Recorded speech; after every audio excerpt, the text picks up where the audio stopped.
Siap yang. Oke, selamat malam semuanya. Jadi memang kemarin itu ada crash sampai ya cukup dalam.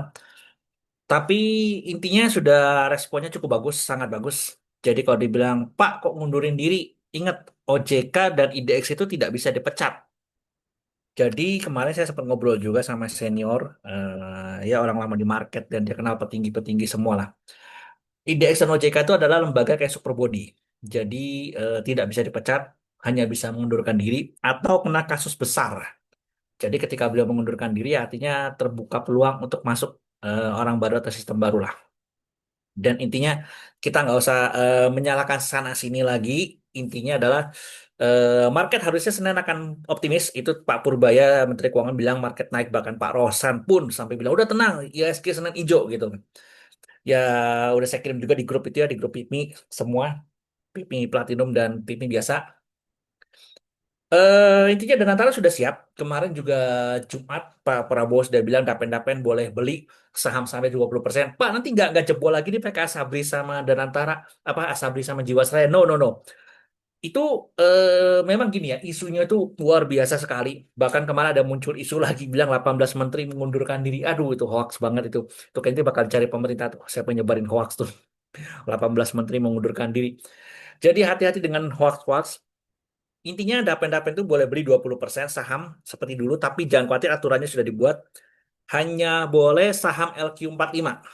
Jadi, nah kalaupun di LQ45 ada yang aneh-aneh, mungkin makanya dari sinilah mungkin Danantara dan OJK akan menyaring kembali dengan IDX orangnya baru. Tapi harusnya kalau saya lihat daftar saham LQ45 relatif bersih lah.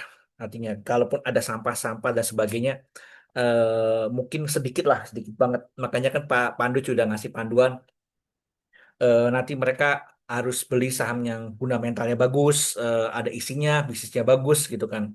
Jadi rinciannya adalah gitu. Jadi nggak sembarangan boleh beli saham aneh-aneh. Jadi utamanya sudah dikunci, kita lihat aja saham indeks LQ45 apa. Di situ juga banyak yang murah-murah lah. Kalau soal berapa dana yang kuat, dana Tara mungkin itu udah dananya di grup ya. Saya bilang ya sudah standby sih antara 30 sampai 50 triliun. Tapi harusnya sih mungkin 50 sampai 90 bisa masuk. Dan itu baru dana Tara sendiri. Jangan lupa BPJS Tenaga Kerja masih ada duit juga. Mungkin sekitar 100 triliun rupiah sih harusnya masih ada. Yang saya dengar info total di seluruhan memang yang gede itu dua. Dana Tara sama BPJS Tenaga Kerja. Mereka satu tim. Kepalanya tetap Dana Tara. Dan ingat, Pak Rosan ini bukan orang sembarangan, orang market juga, ya jagoan lah, dibilang financial engineeringnya dan sebagainya ini senior lah. Ini legendanya pasar modal tapi yang tidak orang bilang tidak termasuk, tidak tercantum seperti orang yang ngaku the legenda hidup pasar modal ataupun the real Godfather-nya atau legenda pasar modal, kita sebut saja Mister BT lah. Beliau ini yang semut lah intinya gitu kan. Ya kalau dibilang Pak pernah jadi market maker ya kurang lebih seperti itulah. Jadi beliau menjadi kepala Danantara pas banget. Dananya paling besar nanti yaitu dari Danantara dan BPJS Tenaga Kerja dan ada dapen-dapen lain di total itu mungkin antara 150 sampai 200 triliun rupiah. Jadi sudah siap untuk mengcover lah kalau sampai ada penurunan gede-gedean. Jangan lupa juga kemarin juga sudah ada pernyataan, saya lupa tuh, aduh denger di YouTube siapa sih, tapi itu pengelola fund besar juga. Jadi dia bilang dia juga bingung kenapa Indonesia kok ditakut-takutin ya. Kan Indonesia bilangnya MSCI mau turunin ke grade bawah kan ya, pasar frontier. Dibilang enggak, dia bilang itu orang bule yang ngomong, dia bilang saya enggak, saya percaya Indonesia enggak akan diturunkan ke grade frontier, enggak, dia bilang. Karena gini, kita harus tahu uang uang lokal, uang asing itu juga butuh tempat. Kalau nggak ke Indonesia, mereka mau kemana? Amerika sendiri ya sudah kemahalan, udah cetak duit terus-terusan gitu kan ya, sampai mereka masuk ke emas, ke Bitcoin dan sebagainya terus rontok juga. Mau masuk kemana lagi? Jadi gini, kalau kita bicara fundamental itu adalah harus kekuatan ekonomi. Domestik, artinya yang bisa konsumsi gede. Yang penduduknya besar siapa sih? Cina, India, kita sebut lima besar ya. Cina, India itu nomor satu, nomor dua lah. Ataupun tukeran posisi lah mereka berdua.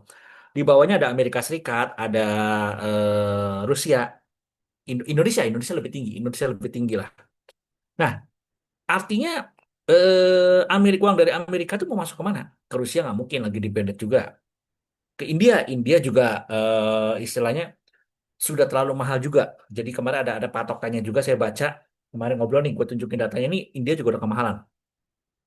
Cina yang sebetulnya sama kita masih murah, tapi nggak mungkin mereka masuk Cina. Karena mereka juga tahu itu Cina tuh lagi ada Trump kan lagi musuhan banget nih perang dagang dan sebagainya, ada balas-balasan lah, teknologi dikunci ini dikunci nggak boleh kirim dan sebagainya. Terus apalagi mau perang Taiwan. Jadi ya jujur presiden kita lumayan bagus sih, biarpun kemarin dibilang kok aneh ya mau gabung ke Dewan Perdamaian yang dibikin Trump sampai kita harus bayar iuran. Sebetulnya dengan kita berpihak ke sana, itu Trump jadi nggak akan mengganggu kita. Jadi kok dibilang ada kemarin influencer bilang ini Trump nggak suka sama kita loh. But Gini, also kita as harus berpikir sedikit. Kalau presiden kita bilang Indonesia sudah ikut gabung ke Dewan Perdamaian Trump sampai bayar iuran, nggak mungkin Trump ganggu kita lagi. Soalnya kenapa negara-negara Eropa aja blok sekutunya NATO-nya Eropa aja nggak mau gabung. Indonesia salah satu yang mau bergabung loh. Ya Rusia lagi mempertimbangkan biarpun Rusia bilang oke gue ikut gabung tapi nanti iurannya potong dari aset gue yang ditahan sama itu negara-negara Barat lah. Trump kayaknya setuju. Jadi artinya ketika Indonesia gabung di gelombang pertama nih, Trump umumkan di Indonesia gabung gelombang pertama itu Trump akan menghargai kita dibandingkan dengan negara sekutu Eropanya. Makanya kan Trump marah banget dengan Kanada lah, dengan Cina, dengan segala macam. Putin kan langsung melunak. Putin bilang oke nanti kita pertimbangin dulu. Tapi kalau saya jadi gabung, duitnya bayarnya dari itu ya asetku yang ditahan gitu kan. Nah, itu kan artinya Putin memang sama Trump ada hubungan lah. Pak Presiden kita pintar udah langsung gabung dulu. Jadi kalau bilang Amerika mengganggu kita, no tidak. Jadi uang uang kembali lagi uang Amerika mau lari kemana? Ke Cina nggak mungkin. Itu Trump udah pasti musuhan. Ujungnya ke kita yang penduduknya besar, yang konsumsinya masih gede gitu kan. Jadi kalau nggak ke kita mau kemana lagi uang itu? Jadi saya bilang Indonesia masih menarik gitu loh. Cuma ya memang kalau kemarin itu MSCI mungkin agak kesel. Jadi gini ya, saya pernah cerita sih ke media kemarin juga. MSCI itu yang dipentingkan sebenarnya transparansi dan free float. Jadi memang aturannya itu tinggal penyesuaian aja. Mungkin ada miskomunikasi ya. Makanya mungkin direkturnya IDX itu mundur diri. Mungkin mereka ngerasa, waduh kayaknya gue salah ngomong nih sama orang MSCI. Jadi gini, ibaratnya kita kalau ketemu orang MSCI itu jangan ditantang. Kan namanya orang ini punya gaya, punya style. Jadi ketemu orang Rusia, ketemu orang Prancis, ketemu orang Inggris, ketemu orang Amerika itu pasti beda gaya. Ketemu orang, gak usah jauh orang Jepang sama Korea sama China pun beda gitu kan. Ketemu orang India pun akan beda gaya style. Jadi ada tipe orang yang perlu kita bicara keras, ada yang perlu kita bicara lembut, merendah dan sebagainya. Nah mungkin ada salah miskomunikasi. Karena gini, dari sisi aturan memang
Halo,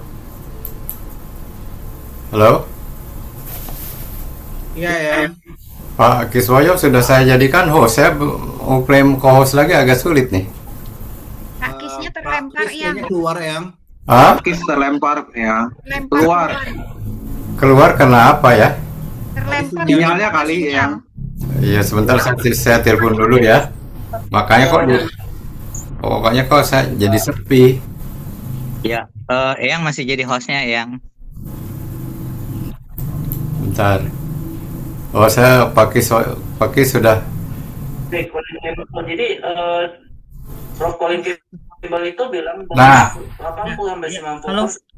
connect lagi kanker kardiovaskular disease bisa di prevent, bisa dicegah dengan plant-based diet atau vegan ya. Ini contoh penyakitnya. Ya, halo, Eyang, tes tes. Sudah masuk Jadi kembali, Eyang?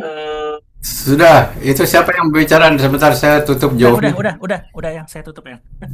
Sorry, tadi keputus kayaknya nih, ada petir. Seben- Sebentar saya itu lagi ya. Saya jadikan Pakis host lagi ya. Udah, udah. Host ya. Saya jadikan co-host Pakis. Pakis. Saya, Yang. Saya aman, di, Yang. saya jadikan co-host sudah. Udah, Yang. Sudah. Ya, oke. Ya, soalnya tadi kok saya nggak dengar Baik. suara dari itu. Iya, benar. Wah. Sorry. Keputus. Ya, jadi memang ada beberapa kebijakan yang berbeda. Jadi di Amerika PT itu harus 4 orang, 1 orang hanya boleh 25%. Di kita kan boleh 2 orang dan 1 orang mayoritas. Itu mungkin harus dijelaskan. Terus juga mungkin perbedaan. Jadi di sana itu orang boleh kayak Warren Buffett punya saham sampai 25%, tapi bukan bagian dari pengelola. Jadi kadang-kadang dia, oke, saya beli sampai maksimal 25%, kan diizinkannya hanya boleh 25%.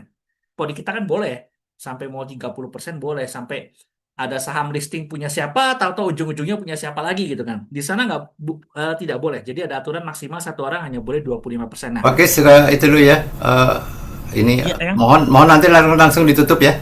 Oke, siapa yang? Ya, Siapa ya. yang? Jadi memang di sini aturannya sedikit berbeda, Bapak Ibu. Tapi itu tinggal dijelaskan saja mekanismenya. Tapi memang di sana tuh lebih dijelaskan kelompoknya. Jadi, oke, ini ada yang punya besar 25% atau 10%, tapi bukan pengendali, bukan manajemen, bukan bagian dari pemilik, bukan pendiri. Nah, kalau di kita kan mungkin datanya cuma dua, pemilik, pendiri, dan afiliasi, dan sisanya dikelompokkan menjadi dua. Di atas 5% atau di bawah 5%. Kalau di atas 5% kan muncul nama-nama Lokeng Hong dan sebagainya. Nah, yang di bawahnya nggak dikelompokin lagi. Bahkan sekelas Lokeng Hong pun dianggapnya free float. Nah, mungkin di sana mungkin saya nggak tahu aturannya.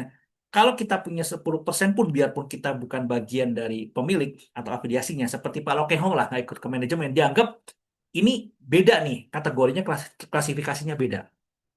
Jadi memang di sana tuh ada klasifikasi yang saya tahu tuh reksadana beda. Jadi namanya data itu mereka pemilik dan afiliasinya sama lah kayak di kita. Sisanya kalau kita digabung, mau yang punya reksadana, yang mau punya Lokehong, yang punya Lokehong maksudnya di atas 5%, atau ada investor gede dijadikan satu.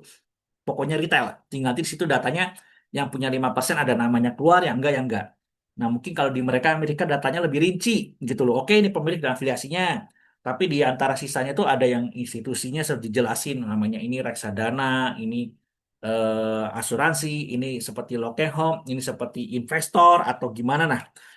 Nah, ini mungkin datanya ini di kita tuh tidak rinci gitu. Jadi itu adalah salah satu yang menjadi konsennya MSCI.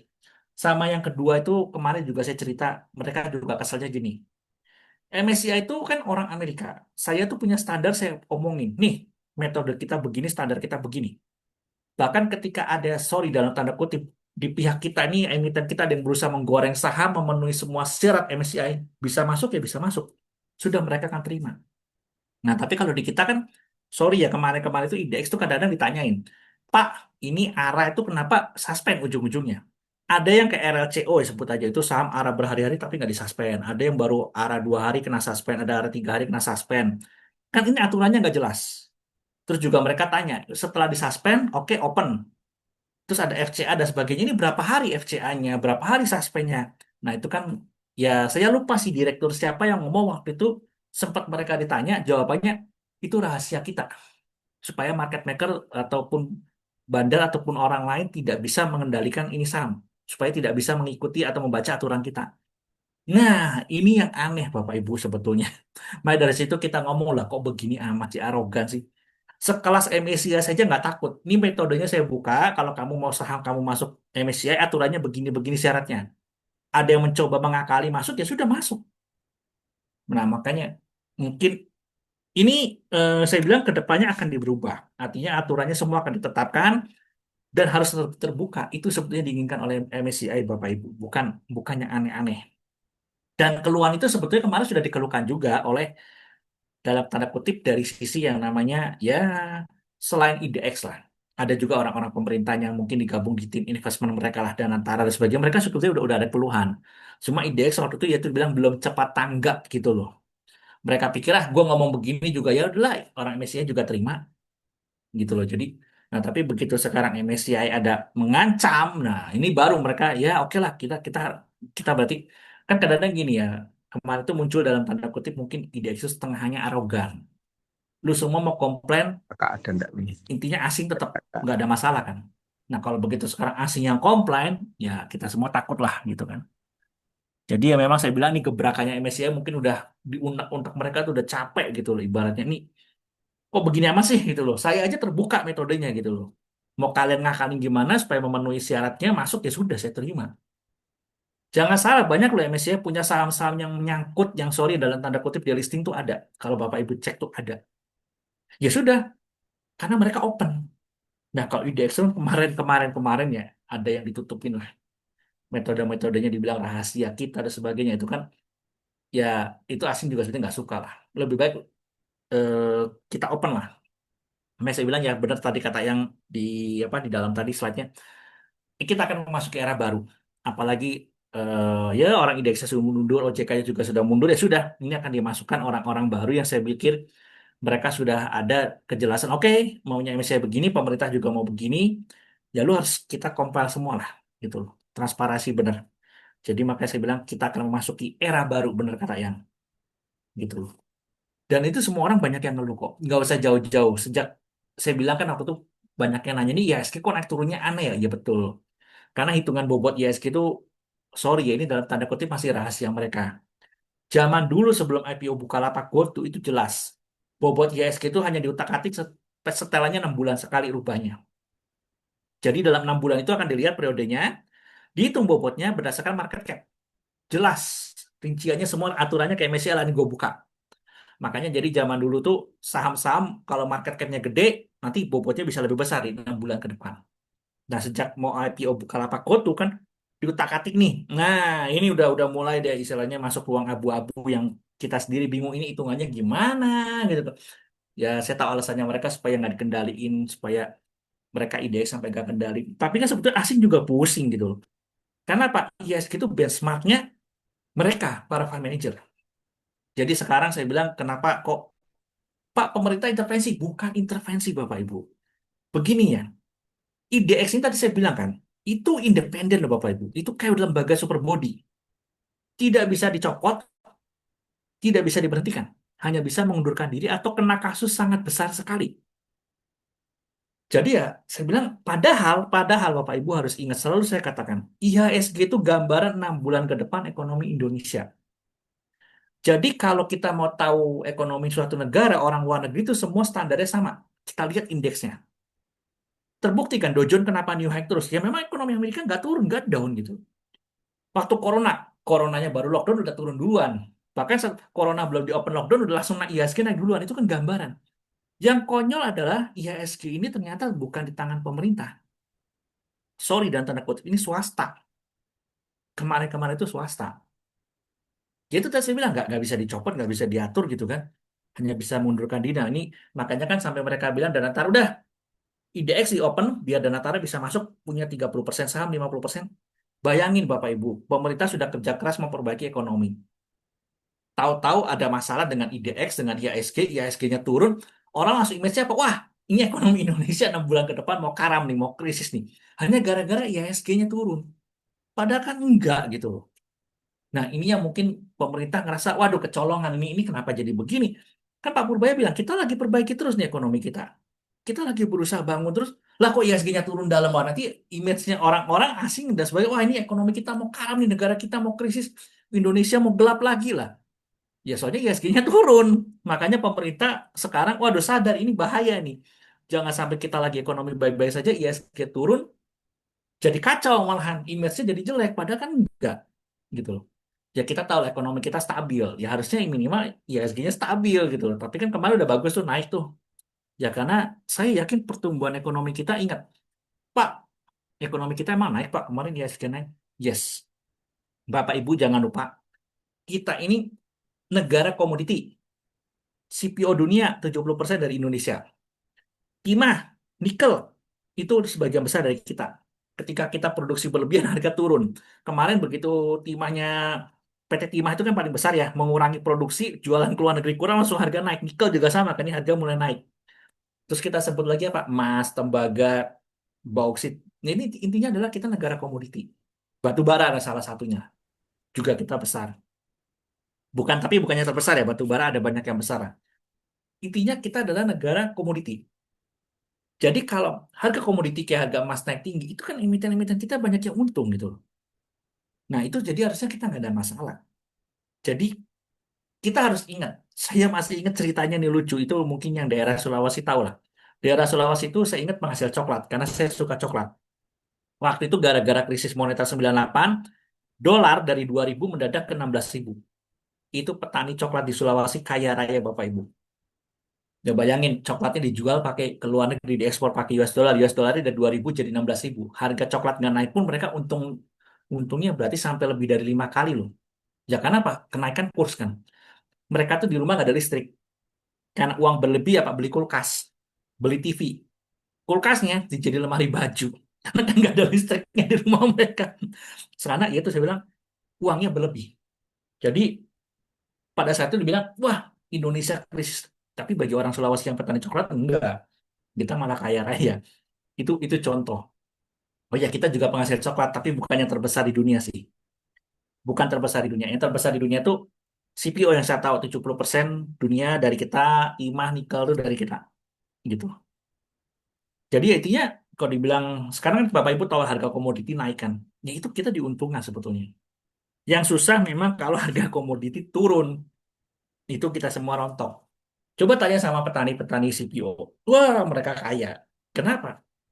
Cost-nya itu kayak perusahaan CPO lah Bapak Ibu tahu lah buka. Kenapa perusahaan CPO kok untungnya gede-gede Pak? Ya iyalah. Cost-nya mereka itu sekitar 1.500 RM per ton. Ringgit Malaysia per ton. Mungkin kalau yang petani rakyat lebih naik lah. Cek, anggap aja mereka petani rakyat nggak efisien tuh 2.000. Sekarang harga CPO di atas 4.000 loh. Ya, mereka untung 100% loh. Nah ini gambaran. Emas. Emas itu kan harga sekarang ya anggap aja kemarin turun-turun masih di atas 4.500 kan. Kalau nggak salah cost produksi di Indonesia itu kurang lebih di bawah di bawah 2.000.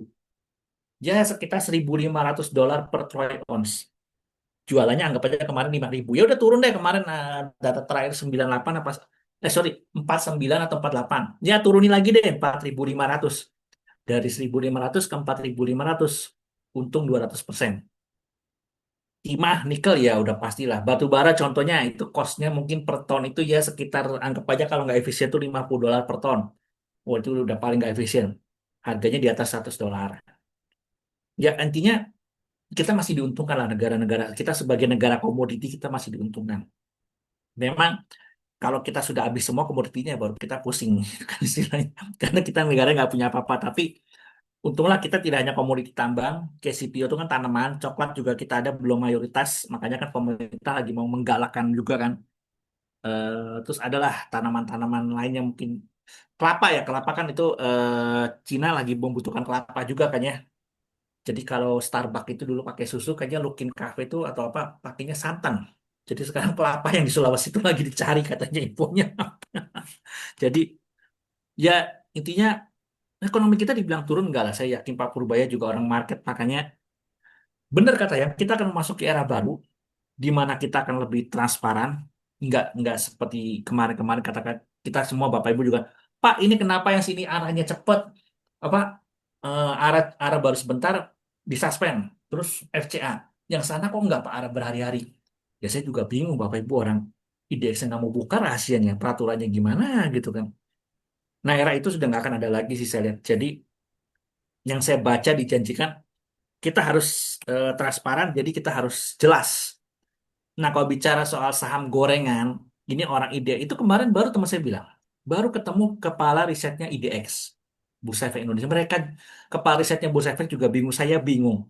Ini yang berkembang di orang-orang tuh dua, saham fundamental dan saham konglo. Yang benar itu saham fundamental dengan saham gorengan. Kalau begini kan saham konglo itu dianggap gorengan. BCA itu sebetulnya saham saham sama Pak. Konglo, berarti gorengan dong. Karena gini, prinsip mereka kenapa saham konglo dianggap saham gorengan? Karena dianggap PBV-nya tinggi, PER-nya tinggi. Itu Unilever PBV kan, Unilever BCA itu PER-nya tinggi, PBV-nya tinggi. Kok nggak dianggap gorengan? Oke lah, Unilever punya asing. BCA itu punya konglo, siapa yang nggak tahu tuh punya Jarum, konglomerat terbesar di Indonesia. Nah, jadi sebetulnya yang benar adalah saham gorengan dengan saham fundamental. Saham gorengan itu adalah saham yang tidak ada isinya, bisnisnya kecil, perusahaannya kecil. Saham fundamental dipecah kembali, ada saham fundamental undervalue, di bawah harga wajar, artinya perusahaan bisnisnya bagus dan sebagainya. Sebut saja contoh grup Anin.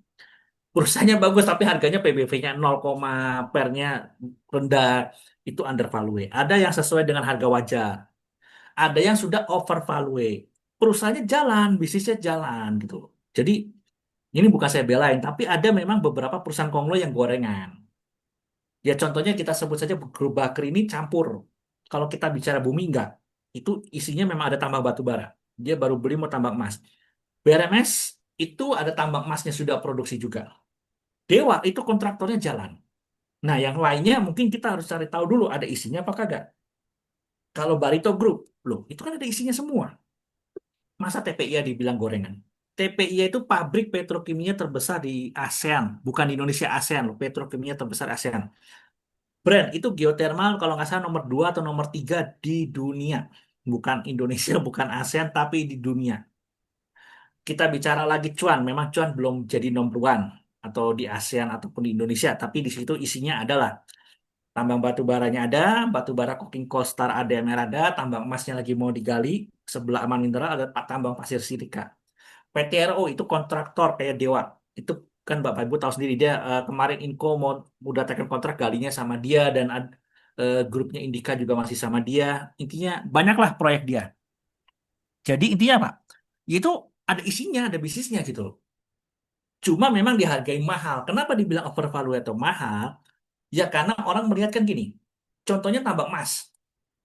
Atau CPO lah yang kemarin baru lewat. Pak, ini kenapa CPO kok udah pada mahal? Kan mereka langsung menghitung, bentar, ini penghasilan dia CPO berapa. Sebenarnya saya bilang paling enak tambang emas. Itu pasti overvalue. Kan gini, tambang emas itu kan bisa dihitung. Oh, cadangan dia misalnya ada 1 juta ton emas nih.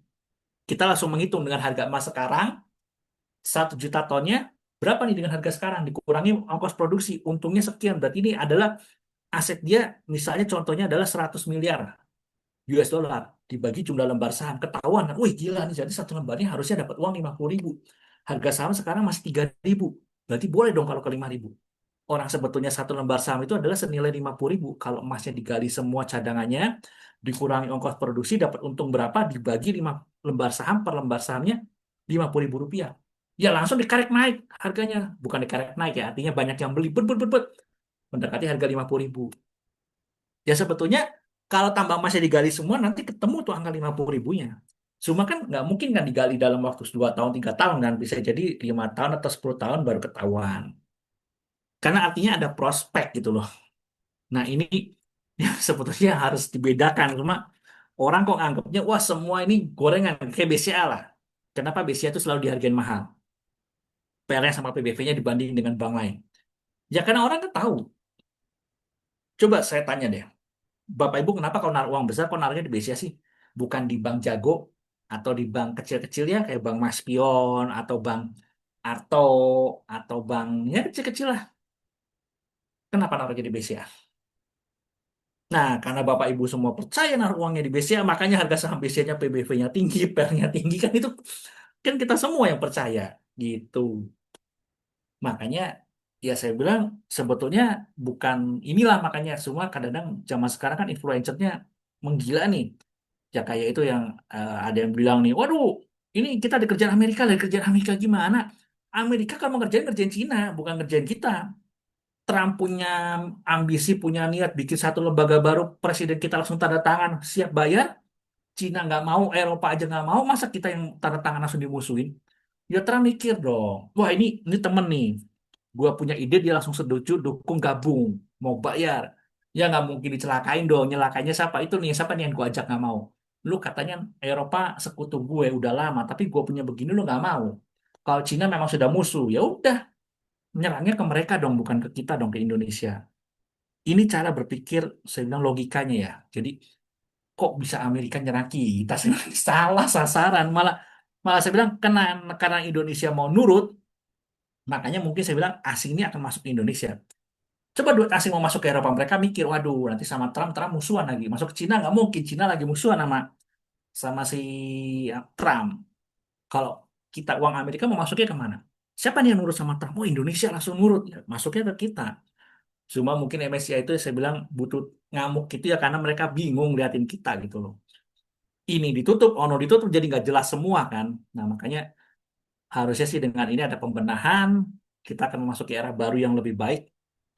Dan setelah ini jadi ceritanya ya intinya saya sudah kumpulin data juga ngobrol-ngobrol bilang nggak ada masalah kok dengan kita. Apalagi pemerintah kali ini all out. Jadi kalau kemarin pemerintah fokus ke realnya, urusan ISG sudahlah ini biarkan swasta. Ini kalau ngomong jujur IDX itu swasta Bapak Ibu, itu bukan lembaga pemerintah.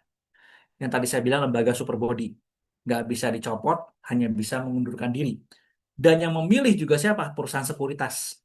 Dan perusahaan sekuritas itu kan ya dalam solid tanda kutip ada kartel-kartelnya itu kan pemerintah nggak bisa ikut campur tangan. OJK pemerintah masih bisa melalui DPR, Fit and Proper Test. IDX itu Fit and Proper Test-nya bukan oleh DPR loh, oleh OJK. Nah ini kan jadi ya saya bilang akhirnya ya sudah akhirnya pemerintah mungkin akan masuk ke dalam IDX dalam tanda kutip bukan pemerintahnya dan antara biar nanti sejalan gitu loh. Jangan sampai karena di mana-mana di luar negeri juga indeks itu gambaran dari ekonomi negara yang bersangkutan dan mereka akan menjaga gitu. Masa negaranya ekonominya bagus indeksnya dikerjain diturun ke bawah hanya gara-gara ada yang masalah. Nah mereka pasti nggak akan biarkan itu lah. Itu terus Pak, ini nggak takut. Ingat, IHSG itu bukan pertama kalinya crash dalam seperti ini. Kita kalau kita boleh, saya buka lagi nih ya. Bentar, mana di grafik IHSG? Harusnya udah kebuka sih tadi. Nah, ini saya buka ya. Ini bukan pertama kalinya kita turun dalam, Bapak Ibu. Ya, mungkin ada yang pemain baru ya, istilahnya baru masuk, mungkin belum ngerasain. Tapi kalau saya mah udah sih sebetulnya. Nah, ini kalau Bapak Ibu lihat, ini jangan lupa kita pernah ada candle-candle panjang kan ya, ini turun ini koreksi ini. Nah, ini berhari-hari juga. Ingat nggak waktu corona? Bukannya kita kena lockdown juga langsung dalam. Mungkin yang generasi corona masih ingat lah. Waduh, begitu di lockdown, Pak Jokowi bilang, kita lockdown, langsung ISG, pret, pret, pret, pret, pret, selesai kan kita. Tapi ingat yang selalu saya bilang, ISG ini kan uptrend. Cuma dalam pola naik ini pasti ada koreksinya. Dan ingat kita ada hukum fisika juga, kayak bola basket atau bola bekel lah. Kalau mau lempar ke tanah mantul ke atasnya tinggi kan kita harus lempar ke bawahnya itu dengan tekanan tinggi kan baru mantulnya tinggi. Coba kalau kita asal lempar doang pasti mantulnya rendah kan. Jadi ini kalau YSG sudah turun dalam begini ini harusnya mantulnya nanti akan lebih tinggi lagi sih karena tekanan jualnya luar biasa. Ya kalau secara teknikal ini bagus candlenya hijau yang kemarin ya yang hari Kamis ada kaki Pragawati lah kalau orang zaman dulu bilang karena nih ekor di bawah panjang dan candle hijau dan sudah terbukti hari berikutnya candle hijau lagi dan lebih tinggi lagi kan, tidak lebih rendah kan, berarti sudah harusnya sih ini nanti kita akan coba tutup gap yang ini ya, gitu. Jadi kalau lihat teknikal kasar sih, ini candle pembalikan arahnya kuat banget sih, gitu. Jadi ya kalau saya bilang ini bukan pertama kalinya lah, Bapak Ibu mungkin yang ingat waktu masa corona ya, corona itu coba kita panjangin.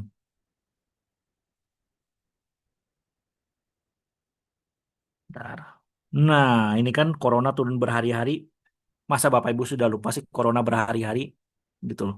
Kalau corona waktu itu pemerintah nggak bisa nolong, orang pemerintah sendiri lagi duitnya kepake buat nolongin kita kan, vaksin dan sebagainya, dan lockdown dan sebagainya. Kalau sekarang pemerintahnya baik-baik aja kok, negaranya baik-baik aja, makanya BPJS tenaga kerja dan antara kerain semua duitnya kan, makanya ini kan langsung mantul kan, gitu. Kalau corona ya negara sendiri juga lagi pusing, lagi susah gitu kan.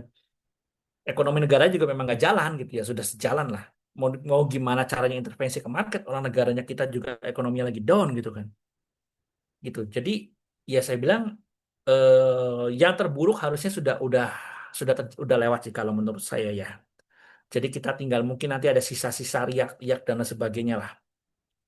Jadi ya apakah masih bisa koreksi lagi Pak? Ya masih bisa. Karena ingat dalam proses naik ini kan kita nggak mungkin naik terus kan ya, pasti ada koreksinya lah gitu kan ya. Nah ini kan corona begitu turunnya cepat kan langsung mantulnya cepat kan ini. Gitu. Jadi ya saya bilang ya harusnya sih mantulnya cepat ya. Apalagi Pak Purbaya sudah bilang ISG tahun ini di atas 10.000 bisa. Ya karena dia punya hitungannya ya. Jadi saya dulu pernah cerita ya kalau nggak salah, tapi mungkin nggak tahu Bapak Ibu ada yang belum belum gabung ke Zoom.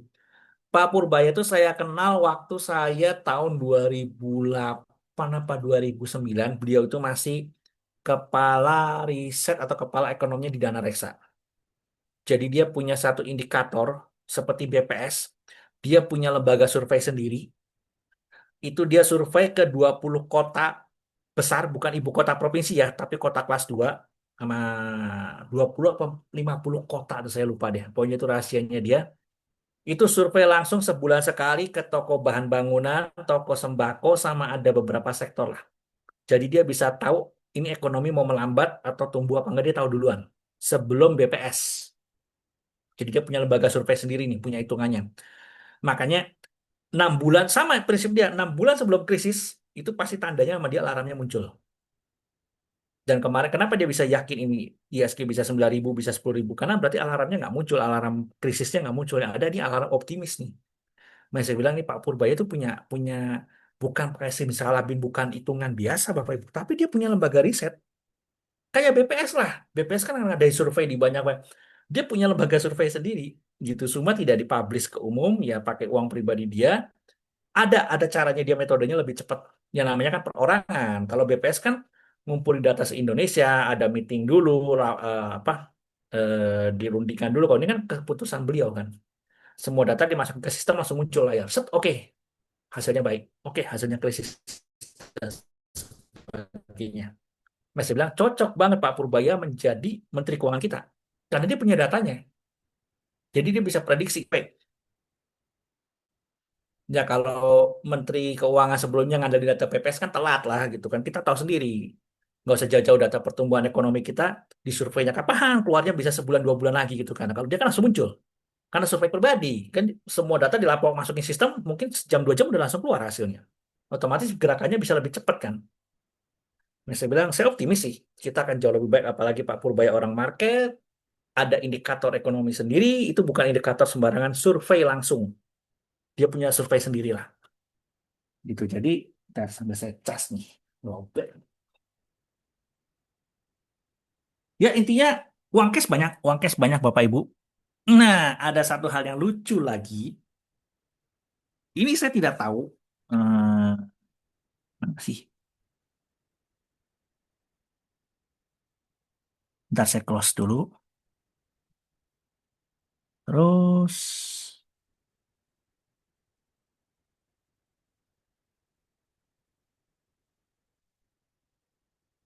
eh, eh, eh, eh, Jadi gini, waduh ini masih direkam ya. Ya sudah, kalau masih direkam, intinya saya kasih kisi-kisinya begini. Kisi-kisinya bahasa yang lebih harusnya Bapak Ibu memahami lah bahasa saya. Percaya nggak kalau segala sesuatunya ini kalau asing mau beli barang banyak, itu mereka pasti mau beli murah. Kan saya selalu bilang dari kemarin-kemarin, asing itu tidak bodoh. Asing yang tipe trading nggak masalah pakpuk ya, robot trading ya itu ada, mereka robot trading algoritma. Bapak Ibu coba cari saham yang nggak liquid, pasang 10.000 lot, langsung nanti mereka pasang 2.000 lot, 3.000 lot, itu ada hitungannya lah mereka. Gitu. Begitu sell ya turun, harga turun, mereka akan buang semua barang mereka. Itu yang trading. Tapi yang investornya itu mereka ada hitung-hitungannya. Ya, ingat ya saya dulu pernah bilang, contohnya di saham Astra UNTR. Itu 2 tahun mereka ngumpulin harga susah naik. Sekarang naiknya tinggi banget kan, cepet banget kan. Ya karena asing kalau ngumpulin barang, mereka punya harga beli, jumlah lotnya besar. Mereka bersedia ngumpulin sampai 2 tahun tuh mereka bersedia. Dan selalu ingat harganya mereka selalu ingin murah. kalau kita bicara sedikit teori konspirasi, jangan-jangan nih asing mau beli murah lagi nih. MSCI pura-puranya ngancem, terus ya memang ngancem karena IDX-nya biar berubah, mereka juga harga turun, mereka juga ikut beli. Apakah itu mungkin? Sangat mungkin. Jadi, ya tadi kan saya bilang, di dunia ini siapa lagi marketnya menarik? Yang kita bicara negara komoditi itu orang luar negeri tahu orang mereka beli beli tambangnya dari kita kok. Mereka pasti punya datanya lah. Saya yakin mereka hitungan mereka tuh lebih jago dari lebih jago daripada saya. Anggap saja nih kita ada penyeludupan lah ngirim ngirim batu bara, ngirim timah nikel kemarin ada seludupan. Tapi luar negeri datanya real karena mereka yang beli. Gue beli dari Indonesia misalnya 1 juta ton tahun kemarin setahun. Ya kalau pemerintah bilang kok laporan jualnya keluar cuma 500 juta ton. Sorry, 500.000. 500.000 doang. Tapi kalau yang pembeli kan saya tahu. Orang saya beli dari Indonesia 1 juta ton kok. Kalau di laporan pemerintah 500.000 ya bukan salah saya. Itu urusan mereka. Tapi kan saya tahu realnya datanya. Ini Indonesia menghasilkan berapa juta ton. Keluarnya berapa kan mereka beli. Jadi harusnya mereka bisa menghitung. Ini negara Ya Indonesia. 15 menit aja ya gambarnya. Oh, Habis bocor. itu mau Jadi mereka sebenarnya punya datanya. Ini Indonesia itu negara negara bagus. Dapat duitnya berapa. Ya masalah nanti yang masuk ke pemerintah berapa masuk ke rakyat ya intinya kan saya beli dari Indonesia.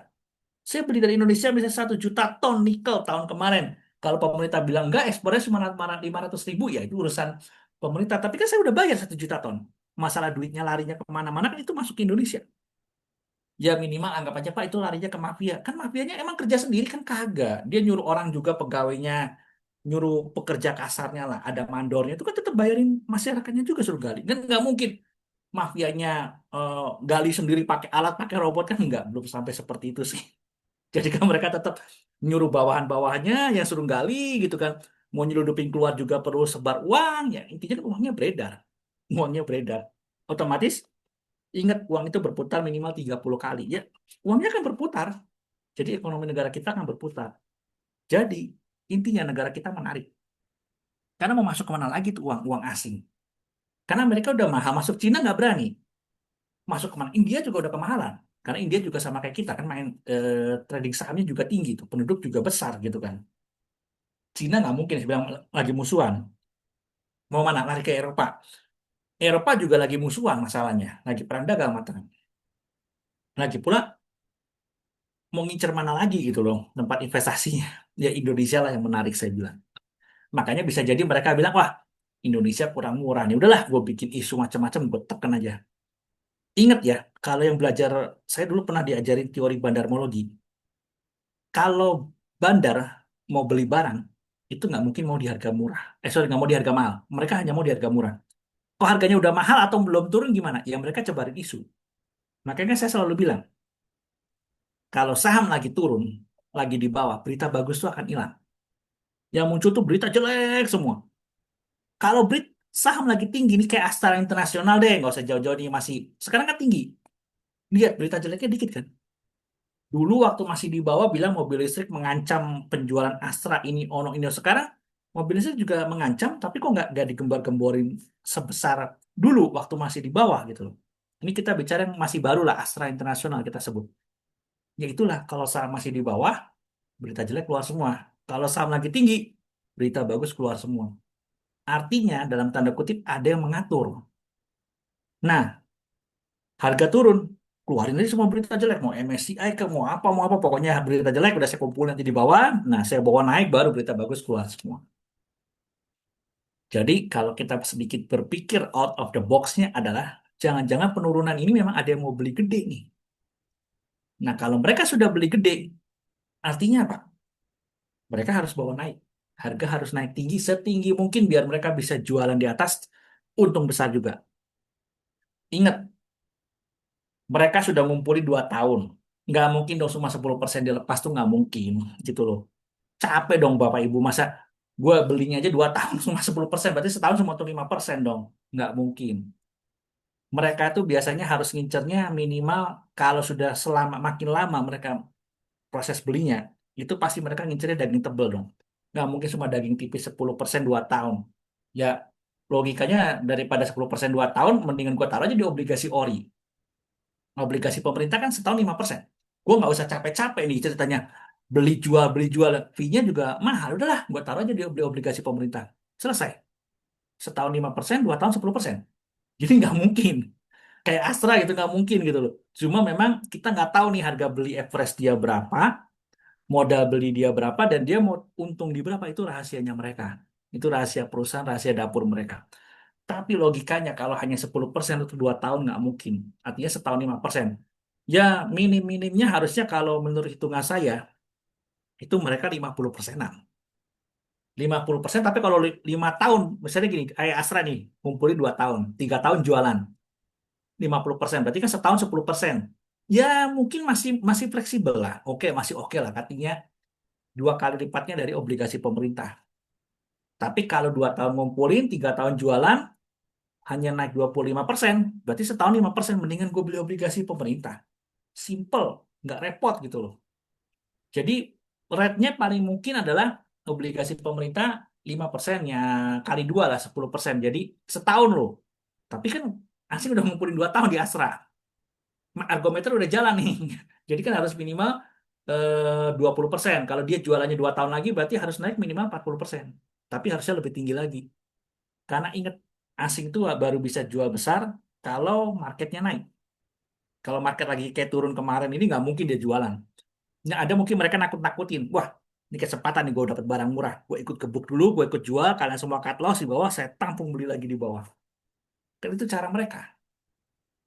Gitu. Jadi kadang-kadang market maker atau bandar atau fund manager yang mau beli gede caranya gitu. Wah, ini lagi berita jelek, jadi sekalian aja saya gebuk sekalian, metokin ARB, kalian semua pada buang cut loss, saya tampung lagi semua. Itu cara yang sangat mungkin dan sering terjadi. Jadi ya saya bilang, eh, kalau asing pasti akan, makanya mereka berharap harga turun serendah mungkin supaya nanti mereka bisa untungnya gede gitu. Ingat, mereka jualan nggak mungkin dalam 1 hari, itu nggak mungkin. Kayak Astra ngumpulin 2 tahun, ya mungkin mereka jualan harusnya 2 tahun 3 tahun lah. Ya itu saya bilang, kalau 2 tahun 3 tahun, anggap aja 2 tahun jualan, 4 tahun, berarti minimal 40% gitu loh. Tapi harusnya lebih tinggi lagi. Ingat, masa sih saya cuma untung 2 kali lipat dari obligasi pemerintah, kalau bisa 3 kali kan lebih enak gitu loh. Karena benchmarknya adalah beli obligasi pemerintah itu simpel. Beli, tinggal tidur. Nggak perlu capek-capek. Dapat 5%, 6% setahun. Kalau hasilnya sama ya mendingan beli obligasi, gak usah beli saham. Jadi mereka harus 2 kali, 3 kali sih. Jelek-jeleknya 2 kali. Tapi harusnya sih 3 kali lah. Gitu, setahun.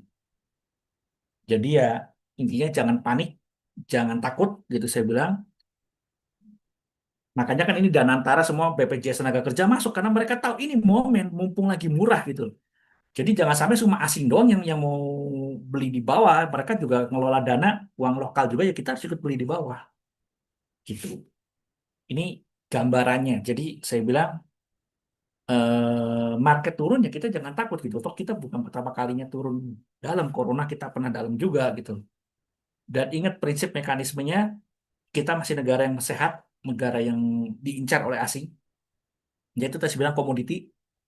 Jadi makanya kalau dibilang, kita tuh bukan kayak Singapura yang nggak punya apa ya, nggak punya aset lah gitu loh. Singapura kan negara jasa, makanya kan dia ngupayain supaya turis mau ke sana, naruh duit di sana gitu kan dia. Kan dia nggak punya apa-apa. Kalau kita kan punya segala hal, tambang ada, kebun ada, perikanan juga kita tinggal ikan nangkap aja gitu kan. Nah itu perikanan kita juga ekspor kan, banyak kirim ikan kan ke Jepang sama ke Cina. Nah itu saya lupa tuh bahas perikanan. Enak lagi perikanan, ikannya sudah ada lagi, nggak perlu dipelihara gitu kan, tinggal nangkep aja jaring. Kalau kebun tambang kita perlu, kebun perlu dirawat kan, disiramin, dipupuk. Nah, tambang ya tinggal gali aja. Ikan kan sama tuh, tinggal ambil aja dari alam. Nah, dibilang negara kita adalah negara komoditi sebetulnya. Jadi kalau harga komoditi naik begini, emas naik, tembaga naik, gimana naik, oh itu enak. Makanya jangan heran mungkin Bapak Ibu melihat, kok saya susah ya di Jakarta Pak melihatnya. Tapi coba datangi daerah-daerah tambang tuh yang Babel tuh. Babel kan Bangka Belitung, Pusatnya Timah. Wah, di sana mungkin mereka lagi happy itu, waduh harga timah mahal. Atau yang CPO lah, kebun sawit lah, yang di kebun sawit itu kayaknya gedenya di Sumatera sama di Kalimantan deh. Oh itu mereka petani-petani rakyatnya lagi happy itu mereka. Sampai disuruh pohon, Pak, pohon Bapak ini, Bapak Ibu sudah tua, coba ditebang, tanam baru lagi. Mereka nggak mau. Karena pohon CPO yang baru itu 7 tahun pertama tuh susah.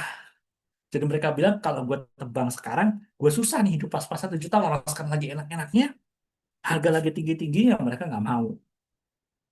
Gitu. Oke, sudah jam 9 lebih nih. Jadi kesimpulannya adalah, nggak usah takut. Eh, kita masih punya backbone, masih ada dana cash itu fund-fund pemerintah ya. Pemerintah sudah bergerak juga. Kalau dibilang negara kita kenapa-kenapa ingat kita tuh negara komoditi Bapak Ibu. CPO kita ya gede, timah nikel ya itu kita gede, batu bara tapi kita masih ada saingan negara lain tapi kita juga terbesar juga. Gitu. Ikan juga kita banyak gitu kan istilahnya ekspor juga gitu. Kalau kira-kira apa yang dikolek, aduh ini nanti berdasarkan style masing-masing aja ya. Cuma kalau mau nyari ya sebetulnya saham-saham fundamental itu kan juga fundamental bagus banyak kayak bank-bank besar itu kan masih murah-murah ya. Karena tidak mungkin ekonomi kita tuh bergerak tanpa ada bank. Mau apa? Mau ekspor CPO, oke, mau timah, nikel, mau ikan kan pasti butuh bank. Ya memang ada beberapa sih yang pekerja bawah dibayar pakai uang cash, tapi kan sekarang sudah kebanyakan masuk ke bank ya. Mereka juga takut lah perusahaannya bawa uang cash gede 10T, sorry 10M buat ngasih gaji ke pegawai kan mereka resiko dirampok kan. Lebih baik sini kumpulin nomor rekening gue transferin aja gitu kan. Jadi mereka tetap butuh bank sih. Biasanya bank-bank besar ya, model kayak BCA, Bank Mandiri, BRI, BBNI. Empat bank besar itu saya bilang masih murah. Astra tadi saya bilang kan aslinya udah beli nih, udah di atas malah. Telkom juga saya lihat aslinya udah mulai selesai kenyang nih, kayaknya mulai agak naik. Ya kita fokus ke empat bank besar itu aja sih. Apalagi Danantara juga pasti masuk lah ke empat bank besar itu. BCA, BRI, Mandiri, BBNI. Itu sudah aman lah gitu. Terus kalau saham-saham lainnya untuk ini kok chartnya saya nggak bisa nih ya. Vietnam itu masalahnya masih masuk di bawah kita, Pak. Dan ingat Vietnam itu komoditinya nggak banyak, Pak. Itu negara Bapak lihat aja petanya itu kecil, Pak. Memang sih mereka berusaha buka pabrik. Jadi mereka akan membuat manufaktur seperti Cina. Nah, sebetulnya kita ini juga lagi diakalin Pak sama Cina. Kan Cina ini kan kalau kirim barang langsung ke Amerika kan kena pajak nih. Makanya kan banyak orang Cina investasi di sini bikin pabrik di sini karena gitu. Mereka tahu oh Indonesia ini damai sama Amerika. Yaudah, gue bikin pabriknya di Indonesia, pegawainya pakai Indonesia sebagian. Sebagian masih dari mereka, alat dari mereka bahan baku juga dari kita kirim ke Amerika supaya pajaknya lebih rendah. Mereka datang terang kesel ini ngapain sih nyolong-nyolong. Nah, itu memang mereka banyak Cina banyak ngelakuin itu di Vietnam. Jadi Vietnam itu sebetulnya yang gede itu pabriknya Pak, bukan sumber daya alamnya Pak. Mau niru kayak Cina lah, banyak manufaktur pabrik Pak. Karena itu banyak dari Cina juga. Karena Vietnam kayak kita dekat sama Amerika, tapi ya itu ujung-ujungnya pabriknya Cina pindah semua ke Vietnam. Nah, ketika Amerika sudah mengincar Vietnam, bilang Vietnam lu kok nggak bener nih? Ini ngapain lu pabrik-pabrik dari Cina? Nah, mulai sebagian dipindahkan ke Indonesia, gitu. Itu Vietnam ya. Jadi saya bilang masih kurang menarik Pak. Itu bukan negara komoditi juga sih Pak. Terus apalagi ingat Vietnam juga masih ada perang sana sini tuh. Dia masih ada ribut dengan Kamboja ya dulu pernah terlibat perang dengan Kamboja. Kadang-kadang dia masih ada ribut Kepulauan Spratly, Kepulauan Paracel sama Cina juga gitu kan ya. Terus kayaknya dia masih ada sengketa sama si ya, Laos, Kamboja dan seperti itulah Pak. Jadi untungnya presiden kita ini presiden bukan yang suka perang, bukan suka nantang-nantangin. Amerika bikin fakta baru, bikin organisasi baru. Kita gabung langsung pertama kali. Tanda tangan kontrak saat itu juga kita akan bayar. Ya Trump seneng lah. Masih bilang ya itu otomatis duit asing akan masuk ke kita. Gitu loh. Kalau Trump mau musuhin nggak mungkin musuhin kita dong. Itu Eropa lebih bandel. Cina lebih jelas-jelas musuhnya. Musuhnya nyerang ke sana dong. Masa nyerang ke kita? Ini kita berpikir logika sedikit ya. Sedikit yang mau gabung ke Trump, masa kita digebukin? Ya, nanti orang nggak ada yang mau gabung sama Trump gitu loh. Musuhnya juga udah banyak. Yang ada harusnya nyerang musuhnya, bukan nyerang kita. Gitu. Terus, apa nih? Exa sama Isat itu masalahnya telekomunikasi, Pak. Jadi kayaknya agak-agak, ya masih berat lah. Ya kalau kita kan mau cari yang cepet, ya itu pakai bank lah. Bank mantulnya cepet sih harusnya. Fundamental juga kuat kan. Aduh, kalau Toba ini saya nggak tahu dalamnya. Kalau Harum ini tambang batu bara, tapi nikelnya dia kayak sudah produksi. Tahun ini tambang nikel dia akan lebih besar lagi. Tahun depan dia akan ada tambang kobalt juga membesar. Itu harusnya bagus Harum. Valuasinya nanti dah kita bahas ya. Waktunya udah mepet. Tapi kalau SSI itu kontraktor, perusahaan kontraktor swasta, dia juga punya lahan industri di Subang juga tuh, yang buat jadi apa mobil listrik BYD ya itu kan, dan komponen-komponen semua buat di sana lah. Itu SSI ya. Nanti kalau valuasi nanti kita minggu depan ya coba kita lihat di investing.com lah gitu. Kalau Toba saya nggak tahu ceritanya nih gitu. Terus apa nih? Utang itu kita akan roll over lah Pak Agus. Percayalah, sekelas Amerika aja semua roll over kok Pak. Gitu. Jadi artinya ya jatuh tempo kita nerbitin surat utang baru aja. Makanya kayak Trump itu kan pengen suku bunga turun. Biar KBI kan nurunin suku bunga terus kan. Supaya ketika utang kita jatuh tempo, nerbitin utang baru bunganya lebih rendah Pak. Ya setidaknya roll over masih aman lah Pak untuk sementara waktu loh Pak. Karena sejarahnya dunia ini belum ada sih Pak yang saya lihat. Yang ada Cina aja juga nambah utang. Dulu Cina nggak ada utang, sekarang utangnya ada. Jepang sekarang lebih ekspansi lagi malah. Bahkan kemarin katanya ada isu Jepang nerbitin surat utang nggak laku tuh Pak. Karena kan dunia lagi pada takut sana sini tuh, makanya Jepang kesel, surat utang gua nggak laku, surat utang Amerika dia jual karena dia butuh duitnya Pak. Gitu. Tapi kalau dibilang surat utang kita masih laku karena surat utang kita bunganya tinggi. Ya tadi saya bilang 5% 6%. Nah, Jepang bunga di bawah 1% Pak. Gitu loh ya, otomatis Indonesia masih menarik gitu loh. Kalau Jepang ya, ya lagi-lagi ingat Jepang itu dari zaman dulu kan nggak ada komoditinya Pak. Kenapa dia dulu sampai mau nyerbu ke Indonesia bikin perang dunia kedua? Karena mau ngincer migasnya, mau ngincer komoditinya, sampai menjajah Korea, masuk ke Cina sebagainya. Karena basically dia bukan negara komoditi, gitu loh. Ikan aja dia sampai harus nyari ke laut internasional kan, karena kan lautnya dia kecil, gitu. Jadi harusnya aman Pak, apalagi udah ada Pak Purbaya, bisa lah Pak Agus. Jadi nggak usah takut lah. Harusnya nggak ada perubahan untuk Big Fund ya, untuk reksadana sih nggak ada perubahan ya. Karena saya bilang ini sebetulnya datanya aja nanti harus menyesuaikan dengan standar MSCI maunya gimana sih. Kan tadi saya bilang cerita, standar mereka mungkin sudah dirinci gitu loh. Kalau kita kan mungkin nggak dirinci, udah pokoknya owner dan afiliasinya sisanya free float. Mau di dalamnya itu ada Pak Lokehong investor gede, mau ada reksadana, mau ada asuransi, mau ada retail kecil, semuanya digabung pokoknya. Cuma kalau di atas 5% nama muncul, kalau nggak muncul gitu doang kan. Nah, mungkin kalau MSCI datanya lebih rinci. Oke, you punya 25%. Belum tentu lu jadi pemilik, belum tentu jadi pengendali, tapi you punya 25%, datanya dipisah. Karena tadi saya bilang, di Amerika tuh satu orang hanya boleh punya maksimal 25%. Makanya sekelas Warren Buffett kalau ada perusahaan bagus mentok punya 25% selesai. Dan ingat Warren Buffett itu sebagian besar sahamnya dia tidak ikut campur ke manajemen dong. Kalau manajemennya bagus dia bilang biarin aja. Tapi saya beli sampai 25%. Tapi di mata MSCI ini kategorinya khusus nih. Itu loh. Kalau di kita kan semua digabung jadi satu. Nah, ini sebenarnya ini kan hanya miskom aja ya. Mungkin PR-nya harus dikerjakan mungkin sesuai standar MSCI. Terus juga mungkin ya soal tadi saya bilang yang bahas itu yang saya dengar kemarin infonya soal lu mau ARA berapa hari disuspend, suspendnya berapa lama, mau masuk RCA, persyaratannya harus jelas dan diterapkan di semua saham tanpa ada pengecualian. Jangan pakai alasan, Pak, ini perusahaannya asetnya kecil, ini perusahaan aset gede, harus perlakuannya beda. No, MSCI tidak mengenal itu. Mereka kalau sudah terapin standar, nih begini cara masuk ke MSCI, mau itu perusahaannya kecil, mau perusahaan besar, memenuhi syarat, masuk. Nah, mungkin akan seperti itulah ke depannya. Gitu. Ini siapa lagi? Udah ya, Pak Yamin setelah akhir ya. Eh, pertanyaan terakhir, silakan mau open mic. Kis, kalau komoditas gimana Pak Kis? Emas, Oh, nikel. bagus itu bagus Bu. Tapi kalau emas kayaknya udah kemahalan deh Bu. Saham-saham emas sudah naik juga. Nikel nanti kita harus cari ya. Nikel kayaknya sudah pada mahal deh Bu. Inco saya ingat udah naik. Timah juga udah naik. Yang belum naik ini adalah saham-saham komoditi kita cari ya kayak Harum itu kan belum naik Bu. Itu menarik. Kalau Indika sudah naik duluan. Karena orang ekspektasinya emasnya kan mau produksi tahun ini makanya naik duluan tuh. AAD itu kayaknya masih rendah tuh Bu. ADMR kayaknya sudah terbang tapi saya belum hitung. Nah, ADMR ini kan baru terbang. Masalahnya kan orang spekulasi dengan aluminium dia kan, smelter aluminium. Nah, ini masalahnya saya belum bisa ngitung nih. Dia tuh nanti smelter aluminiumnya mau gimana, penghasilannya berapa, ini masih gelap. Jujur saya gelap. Tapi kalau Harum itu harusnya sih seingat saya harga wajar itu sekitar 2.500-an sampai 3.000 Bu. Harum.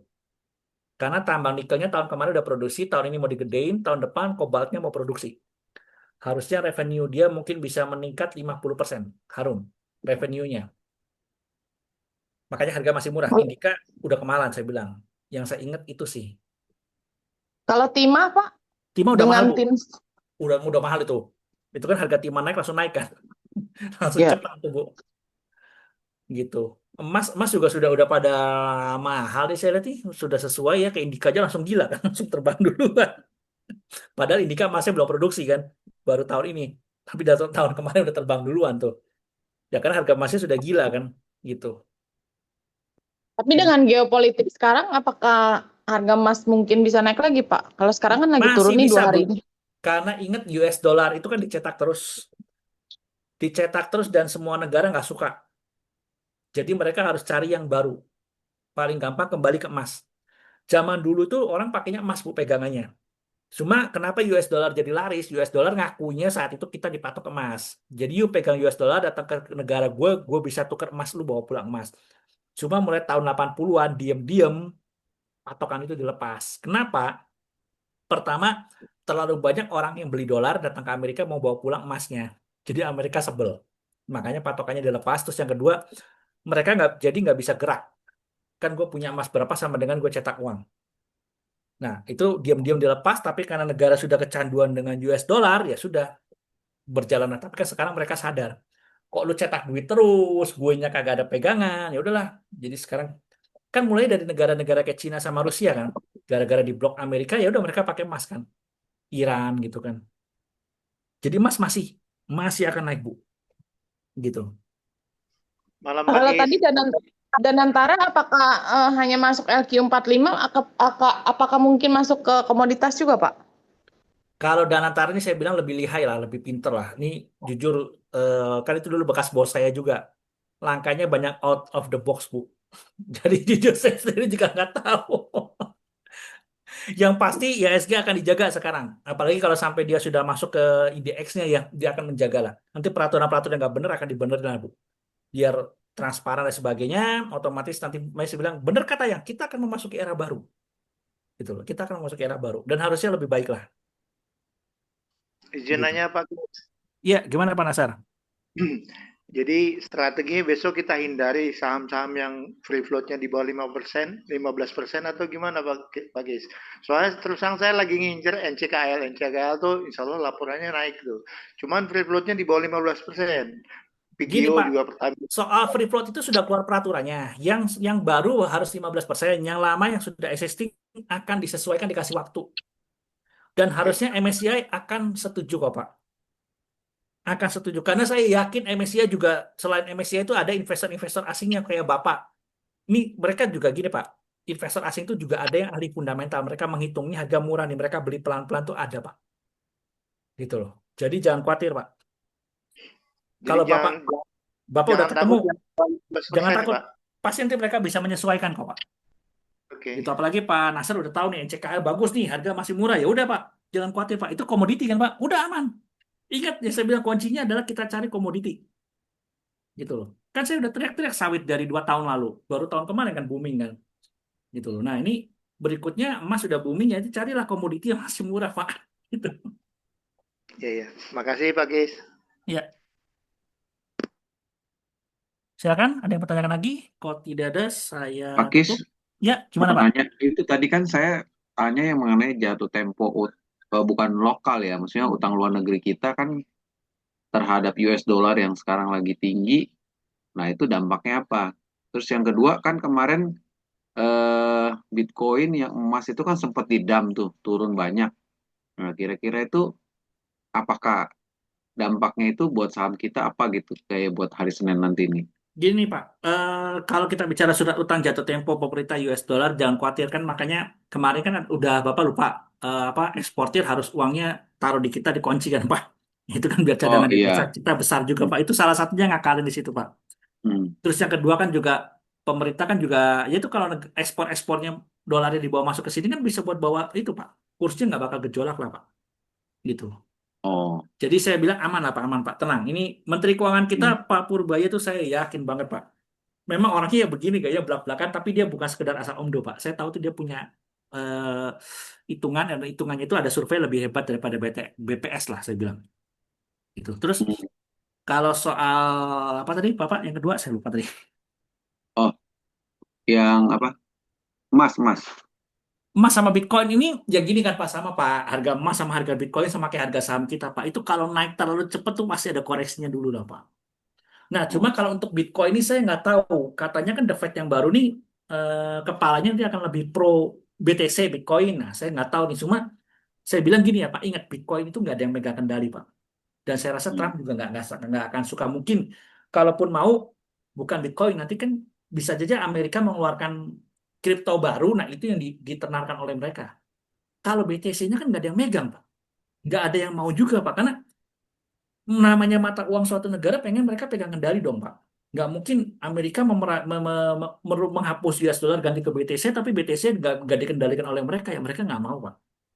Pasti mereka nggak mau.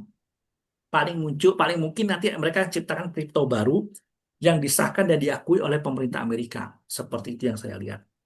Dan Oh, ujung-ujungnya heeh. ya Yang harga. kemarin saya dengar itu gini Pak Pakis, kan ada yang bikin podcast di Instagram itu bahwa free will-nya itu yang pegang emas itu ternyata peraturannya dirubah. Jadi kalau misalnya dulu dia cuma 5% berapa, sekarang dia harus nambah gitu. Oh gini Pak, kan gini memang ini permainan luar negeri itu ngeri Pak.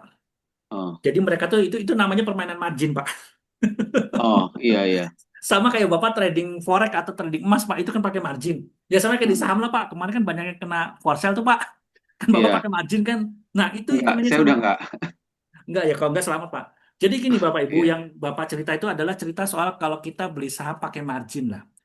Kalau emas yang real, yang beli real ada. Itu bank sentral Cina, bank sentral Polandia tuh Eropa pada beli semua. Itu Hmm, real. Kita banyak tuh yang pada beli emak-emak, ibu-ibu sampai ini saya juga bingung ya.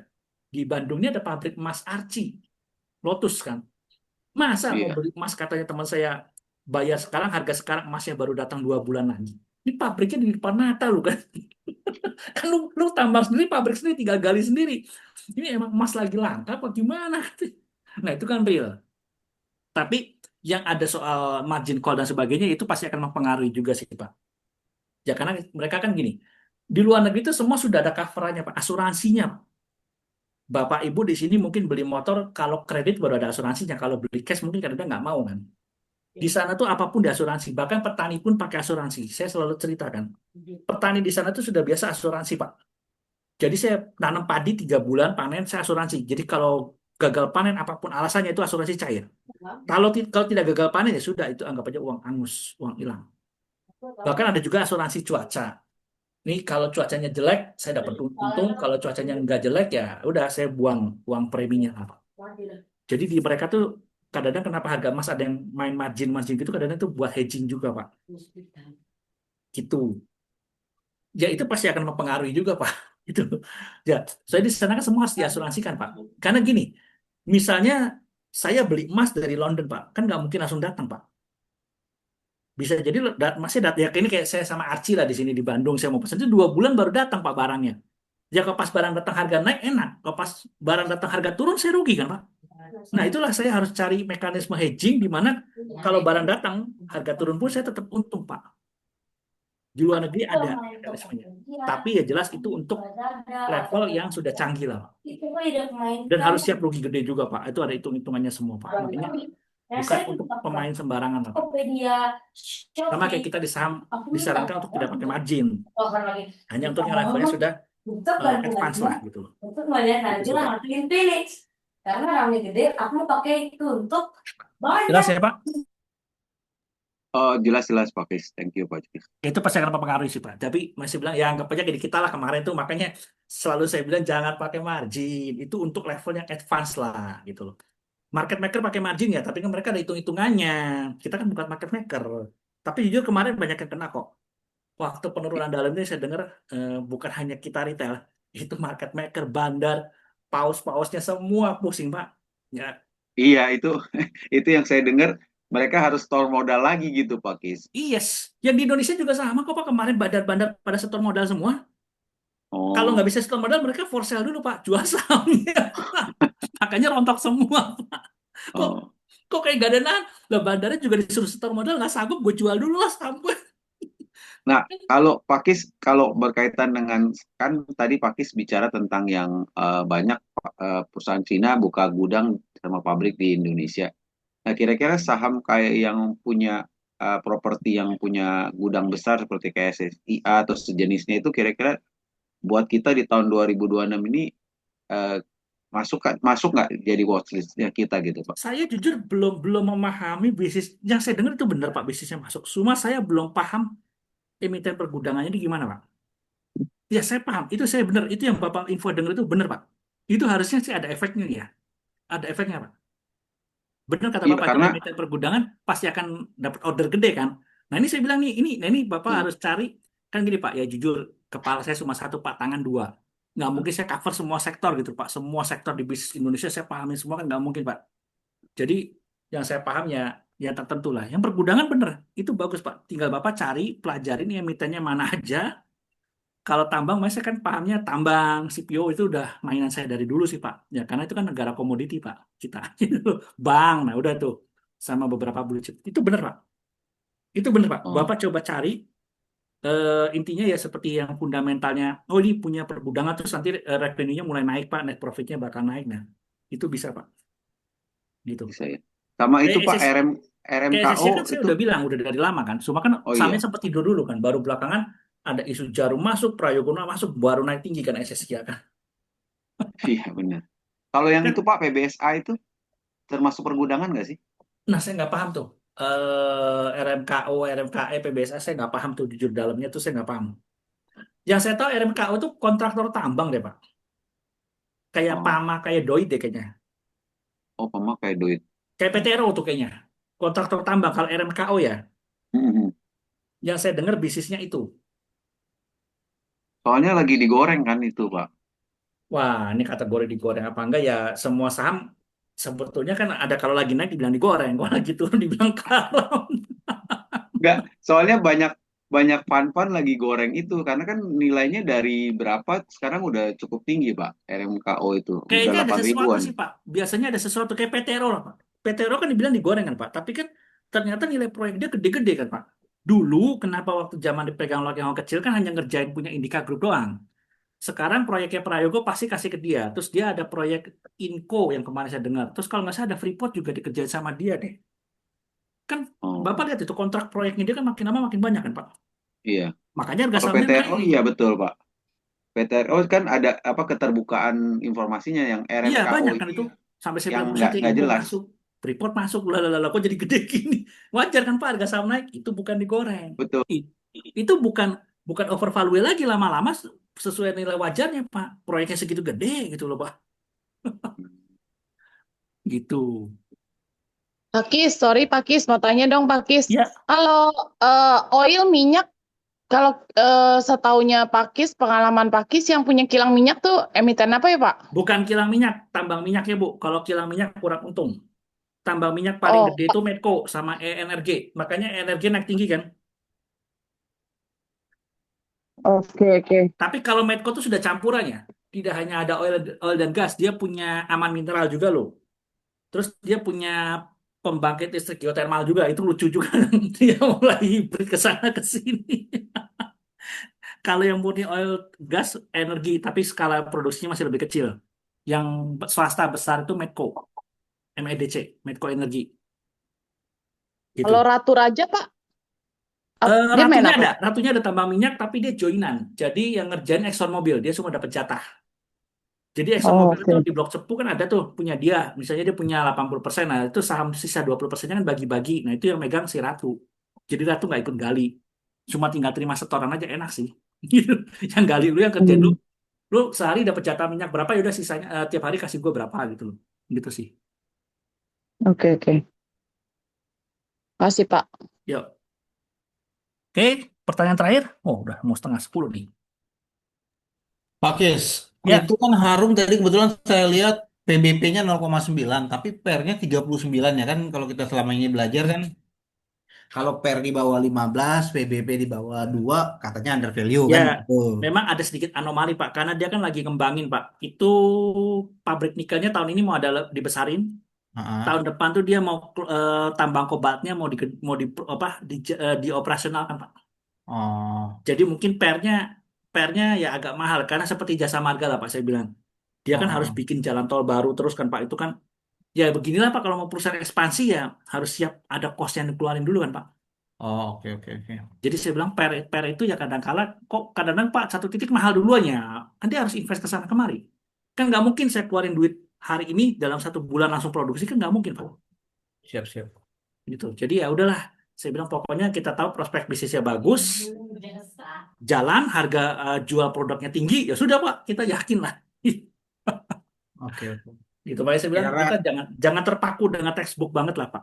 Kita harus lihat ya, ke real bisnisnya gimana nih. Oh, ternyata nanti dia mau produksi nikel, nikelnya itu nanti laku mahal, ke revenue nanti bisa naik 50% ya. Nah, itu kan otomatis net profit juga naik. Nah, udah Pak. hmm, Nanti otomatis ketika itu terbukti, PR-nya pasti akan turun Pak. Tapi bisa jadi nggak turun kalau harganya naik lagi Pak. oke. Kan orang pada wah beli beli beli beli ya tetap aja PR-nya mahal Pak. Karena kan ya saya bilang kayak PTRO lah Pak. Proyeknya udah banyak ya harganya nggak turun lagi Pak. Susah juga Pak. Oh, oke. Proyeknya udah banyak sekarang PTRO. Susah Pak harganya suruh turun lagi. Orang udah kebukti lagi proyeknya banyak gitu loh. Ya Oh, tinggal nanti mencari titik keseimbangan baru lah. Di mana fundamental sesuai dengan harga perusahaannya lah. Gitu. Harga sahamnya. Gitu. Guys, Ya, Bu Ema. masih berani serok itu enggak? PTRO sama cuan. Antara Saya PTRO sama belum. cuan, Kalau lihat sih harusnya masih berani ya. Itu kemarin ada. Apalagi kemarin Prayogo beli kan ya si Cuan ya. cuan kemarin harga 1.330 tuh volumenya hijau, banyak yang nabung. Betul. Cuan sama Ini Bu Ena kayaknya nanti PTRO. bakal dimarahin sama yang lain nih. Beli saham gorengan deh. Saham Konglo. Amat. Udah amat. Ya kalau lihat sih. Daripada nih pakis aku nyimpen BBRI, aduh nyangkut udah berbulan-bulan. Nanti Bu, ada masanya Bu seperti Astra. Kalau asingnya sudah kenyang, naik. Nah, itu yang nyimpen Astra kan. Wes Bu Ena nggak nyimpen Astra waktu saya dulu beli Astra, suruh beli Astra. Sekarang Enggak, kan aku ini nggak Bu. nyimpen. Aku Nantilah. nyimpen. Kalau asing, Orang aku tuh udah kekenyangan itu Big Bang itu banyak banget nyangkut tes banyak. nanti Bu Erna, nanti kalau pas ini asing sudah kenyang dan antara udah kenyang, BPJS tenaga kerja udah kenyang, nah baru nih nanti Big Bang naik, Bu Erna ketawa-ketawa nih. Dividen dapat, harga naik gitu kan. Silakan Kok gitu. kemarin dapat dividennya Mandiri cuma cepet pun. Itu baru interim Bu, belum finalnya Bu nanti. Finalnya kan tunggu dihitung dulu tutup buku Desember kan. Nah ini kayak BCA nih udah tinggal nunggu RPS itu akan bagi dividen finalnya Bu. BCA kan udah duluan nih laporan keuangannya kan. Mandiri biasanya Maret ya. Iya, Mandiri Maret. Ini biasanya saya bilang kok bisa ngebut ya. Yang Februari ini biasanya BRI nih. BRI itu biasanya lebih cepat dari Mandiri ya biasanya. Nggak tahu kalau Mandiri bisa ngebut ya. Biasanya sih BRI lebih dulu sih. Gitu. Pakis, satu lagi boleh nggak? Ya, apa itu Pak? IMG Pakis. ITMG itu batu bara kan Pak? Itu Iya, saya lihat itu harga sahamnya udah kayak tahun 2022 tuh, Pakis sudah turun banget. itu bagus sih Pak. Itu dia memang saya nggak tahu kan dia memang batu baranya tambangnya udah mau habis tuh. Hmm. Saya nggak tahu apakah dia akan beli tambang batu bara lagi atau dia akan masuk ke tambang lain nih. Soalnya ada isu katanya dia mau masuk ke nikel lagi atau Oh, tembaga ya dia bilang tuh. Ya intinya sih dia cash flow-nya bagus. Itu utangnya kecil. Utangnya ya. kecil, batu bara doang gitu. Dia akan ekspansi. Ya, itu tapi nanti jadi ramai sih Pak. Kalau sampai tahu dia masuk ke tembaga atau masuk ke nikel mungkin akan ramai sih Pak. Iya, soalnya Gitu. saya lihat, ya kan kebetulan saya apa cuma tahunya dikit-dikit ya. Kalau secara PBP 0,8, pernya 6,4 gitu kan. Betul. Itu Pak. Karena dia memang tambang batu baranya udah mau habis Pak. Katanya sih dia mau beli tambang baru, cuma belum tahu mau ngelanjutin batu baranya lagi, bisnis sama, atau masuk ke tambang lain, Pak. Oh gitu. Itu Jadi sih. memang batu baranya udah mau habis ya. Yes, betul. Itu. Itu punyanya Thailand, Pak. Itu batu bara dibuat masuk yang pembangkit di Thailandnya, Pak. Gitu. Hmm. Gitu sih. Ya kalau Bu Yana tadi pokoknya intinya menarik sih Bu. Itu cuan PT Ero menarik sih Bu. Gitu. Tapi saya bukan ngajak kalian semua masuk saham Konglo ya. Masing-masing aja ya intinya kan setiap orang punya style masing-masing, punya kecocokan yang mau per PBV murah itu tadi ketemu tuh Bapak itu di TMG. PR-nya murah, PBV-nya murah gitu kan ya. Ya Mas saya bilang intinya kenalilah diri kita mau apa, trader apa investor. Kalau investor ya kita harus belajar mendalami bisnis perusahaannya seperti apa gitu kan. Kalau trading ya lihat teknikalnya aja, lihat harga saham, belajar sama Eyang kan. When to buy, when to sell lah gitu kan. Candlestick dan sebagainya itu belajar. Jangan dicampur. Kalau mau pas saya mau ada dua akun ya, udah satu buat trading, satu buat invest. Tapi harus ingat gayanya mau yang mana nih, jangan ketukar. Gitu aja sih. Kan ada yang cocok mungkin udahlah saya beli saham BRI kayak nggak apa-apa buktinya Astra 2 tahun kemudian tahun ketiga tahun keempat kalau saya udah panen harga naik Pak dividen masih dapat ya silakan yang cocoknya mau saham fast to furious kebut-kebutan ya oke lah cari yang saham kebut-kebutan itu kan istilahnya kan kan belum tentu semua orang cocok jadi pembalap F1 ada yang maunya pakai motor GP ya boleh ada yang maunya kayak kura-kura udah nggak apa-apa Pak yang penting dividen rutin harga lambat naik nggak apa-apa seperti itu. Nih, Ah, Pak Kis. Ini yes, kan emas naik terus dong. lagi Emas ini koleksi kan? turun. Ini Hmm, emas turun kan? Turunnya koreksinya kan tajam banget kan? Bener dong. Ada kemungkinan apakah ini naik lagi? Akan bisa, masih bisa Bu. Karena ingat orang lagi berusaha menjauhi US dollar. Ya biasalah ingat harga saham juga connect terus kan ada koreksinya. Ya harga emas juga naiknya ketinggian sih Bu. Saya bilang gila nih naik nyaris tanpa koreksi loh Bu. Jadi iya waktu bersinar. itu cuma ingatku tahun lalu 2 sampai 2 tahun. Maksudnya setiap habis Lebaran emas tuh turunnya dalam. Nah, itu Ibu Ena tahu tuh. Nah ya, waktu itu kan Pak Kis bilang waktu Biwali acara Hindu, emas naik India. kan? Iya dong, yang acara itu di India. Nah, terus waktu itu aku juga Desember Pak Kis bilang emas akan naik terus gitu loh. Iya dong. Sebenarnya apakah ini saatnya jualan atau pegang fisik simpen aja ya? Kalau yang fisik masih simpen aja lah Bu. Kalau fisik mah Ibu nggak takut kalau kontrak berjangka mereka baru pusing kena margin call. Oh, Kayak enggak kayak Bu Ena fisik-fisik. beli saham pakai uang dingin kan nggak masalah, nggak pakai margin. Mau harga saham turun diamin kan. Kalau pakai margin pusing tuh kayak kemarin. Enggak, waktu itu, waktu harga turun ya aku cuma mengheningkan cipta dong. Iya karena Ibu kan Bu Ena nggak pakai margin. Yang pakai margin bandar-bandar pada pusing Bu. Disuruh injek duit. Kalau nggak saham dijual. Aku enggak. Karena Philip itu nggak bisa margin. Oh Aku ya udah bagus lah Bu. Ada beberapa yang bisa. Jadi Bapak Ibu yang kemarin nyangkut nggak apa-apa. Yang nyangkut bukan kita-kita doang. Itu bandarnya juga pada nyangkut. Fund manager nyangkut. Semua kena Bapak Ibu yang saya dengar. Jadi yang kena margin call kok parah Pak. Karena bandar kan yang saya tahu market maker bandar itu juga kadang-kadang pakai margin. Itu kemarin mereka suruh setor duit kan nggak mungkin cepet lah. Ya mungkin setor duit bisa lah, tapi kan kasih waktu T+2. Tapi begitu. Pokoknya sore sebelum jam 3 bank tutup lu setor. Kalau nggak lu jual sahamnya. Ya dijual sahamnya mau nggak mau. Duitnya dapat datangnya besok atau lusa mau gimana. Ya dijual. Makanya ARB-nya kan parah. Makanya kan semua pada menggerutu buset ya ini siapa lagi yang dikerjain semua. Jadi kemarin tuh bencana nasional. Saya bilang itu kategorinya bencana nasional. aku Maksudnya sempat Bukan bencana masuk Pak nasional Kis, itu. di Aku DXY. Pak Kis masuk. itu bukannya dia nggak mau setor, masalahnya dia nyetornya harus lebih banyak daripada yang sebelumnya. Jadi dia lebih baik for sale. Nah itu Pak Gunawan, Pak Agus Gunawan tahu tuh. Karena saya lihat podcastnya itu apa? Ternyata misalnya dia punya harga di 4.500, terus di harga pas naik 5.500, dia bukan dari 4.500 yang dia harus tambah, dari 5.500 Pak. Iya. Gimana? Iya, jadi kan dia misalnya belinya emas di harga 4.500 per itunya. Terus naik ke 5.500 tuh, Bu. Jadi si bandarnya itu misalnya floatingnya dia tadinya cuma 5% dari 4.500, sekarang 5.500 kali 5%. Kan otomatis lebih mahal daripada yang 4.500 dia sebelumnya. Ya apalagi biasanya kalau lagi ada hetik begitu, itu sekuritas lebih galak Pak. Mereka nggak mau mepet-mepet rasionya. Bisanya nih, dulu rasionya di 40% masih oke. Sekarang mungkin lagi hetik kemarin rasio 70%. Sebetulnya ARB masih ARB 2 hari masih aman Pak. Tapi sekuritas nggak mau ambil resiko, Pak. Ini saya tahu rasio lo masih kuat sampai 2 hari ARB, tapi gue nggak mau. Pokoknya hari ini lo harus bayar atau lo harus jual kan gitu. Itu kemarin saya dengar Valburi kejam tuh.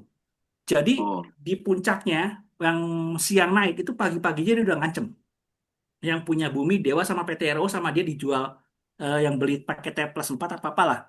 Udah lu kan nggak bisa bayar. Lu jual ke gue tapi harga gue nentuin. Harganya ditentukan 2 kali ARB lagi, Pak. Jadi harga oh, pagi-pagi sudah ARB, di ARB 2 hari lagi, disitulah harganya dihitung, langsung ditutup posisi. Ternyata siangnya kan naik, Pak. Itu PTRO iya. di harga 5.000 loh, Pak, sama Valburi. Siangnya Hmm. ke sore naik loh, Pak, semua. Apa nggak Delapan nangis sih, ribu Pak? tiga ratus. Nangis kan, Besoknya Pak? turun lagi. Tapi besoknya turun lagi tuh. Iya, turun lagi, Bu.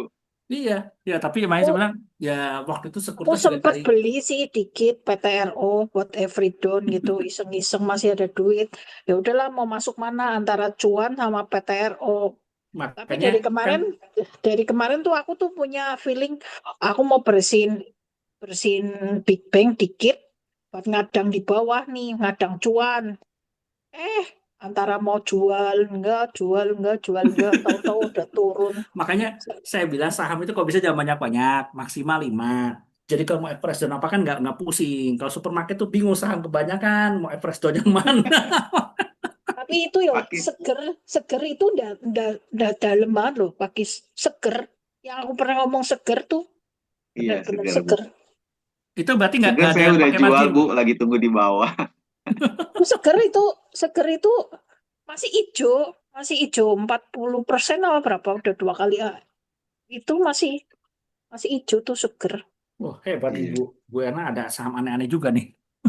Nah, seger itu dulu itu Pak, dulu tuh ininya bagus. Inter, Iya. buka buka investing. Oh, ntar saya udah ini internetnya Gis, lemot. mau Udah buka. nanya Pak Ya, Gis. ya, gimana, gimana Pak? Ya, kita lihat kan ini para petinggi dipaksa mundur akan melakukan perbaikan, tapi kita juga dapat, ya kan kita baca berita bahwa Danantara itu akan jadi pemegang saham Bursa Efek. Lah, dia jadi pemain sekaligus jadi pelaku pasar, dia yang ngatur pasar. Nah, gimana ini gitu loh? Seperti kasino kan, dia pemain, Gini, dia gini Pak juga. Yamin, eh, Pak Dokter sadar nggak Pak Dokter? MSCI juga melakukan hal yang sama loh Pak.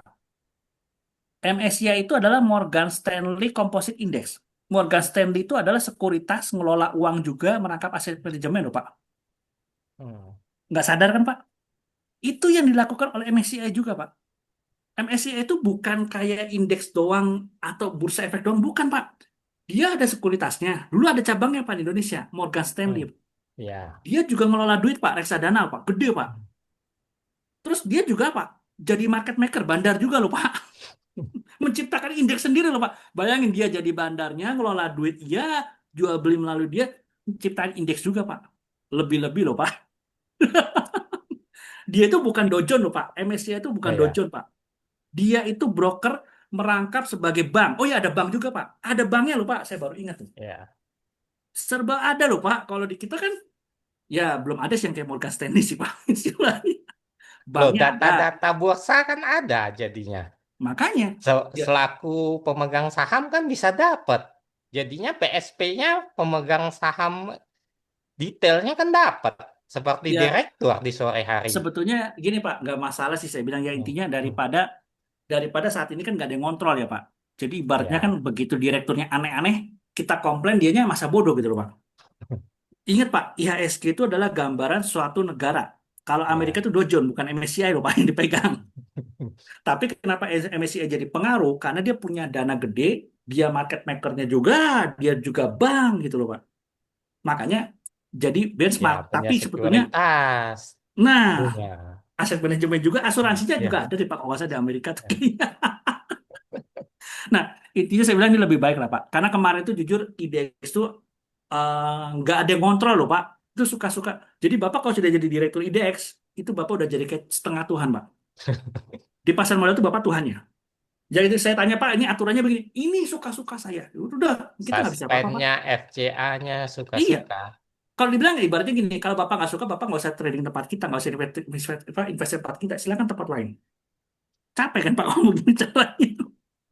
Ya, sekarang gini, Bupati ada salah bisa dicopot Pak. Bisa dicari-cari kesalahannya sama KPK. IDX itu nggak bisa loh Pak. Itu super power Pak. Udah kayak KPK Pak. Tapi KPK masih bisa dicopot oleh DPR. Oleh Presiden ini nggak bisa Pak. Makanya ini apa ya? Dari dulu nih kita bilang ini kebablasan nih yang bikin IDX gimana sih? Nggak sadar gitu loh udah bikin satu lembaga. Kayak OJK lah Pak. OJK itu kan sempat lepas kontrol kan. Makanya sekarang kan berusaha dimasukin orang pemerintah lagi. Jadi kalau dulu Bapak Pam LK itu di bawah Kementerian Keuangan Pak. Statusnya bahkan di Kementerian Keuangan itu dia bukan langsung di bawah Kementerian Keuangan Pak. Ada satu level lagi di bawahnya. Jadi kalau orang bilang pejabat eselon 2 Pak. Bukan langsung under Menteri Keuangan loh, Pak. Jadi pejabatannya cukup rendah. Begitu OJK dia jadi lepas kendali Pak. Makanya kan ini dimasukin orang pemerintah ya harus Pak. Kalau nggak dikontrol capek Pak. Gitu. Momennya pas sih Pak. Kalau kemarin kita paksa mundur kan nggak mau Pak. Semua baik-baik aja kok. Halo. Kenapa saya harus mundur? Kalau sekarang lu sudah bikin kacau nih, asing aja udah nggak suka gitu kan, ya mau nggak mau ya udahlah gitu loh Pak. Saya bilang bener kata yang ini era baru dan orang market bilang ya memang harus begini. Kalau belum kebentur mereka nggak mau lah Pak gitu.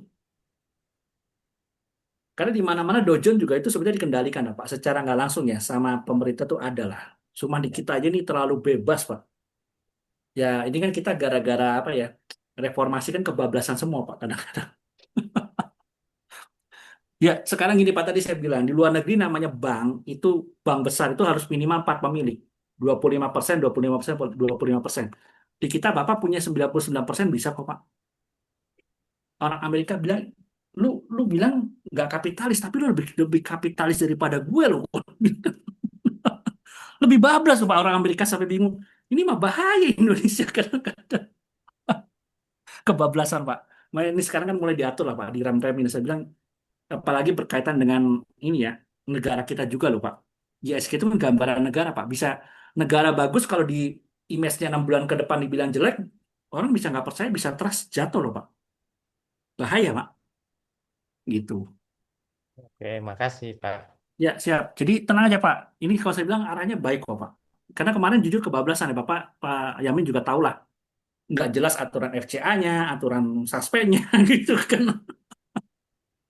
Enggak loh, hebatnya RLCO itu RLCO arah-arah terus nggak pernah disuspend, Nah jarang banget itu suspend. dia Bu. Kita semua juga nanya.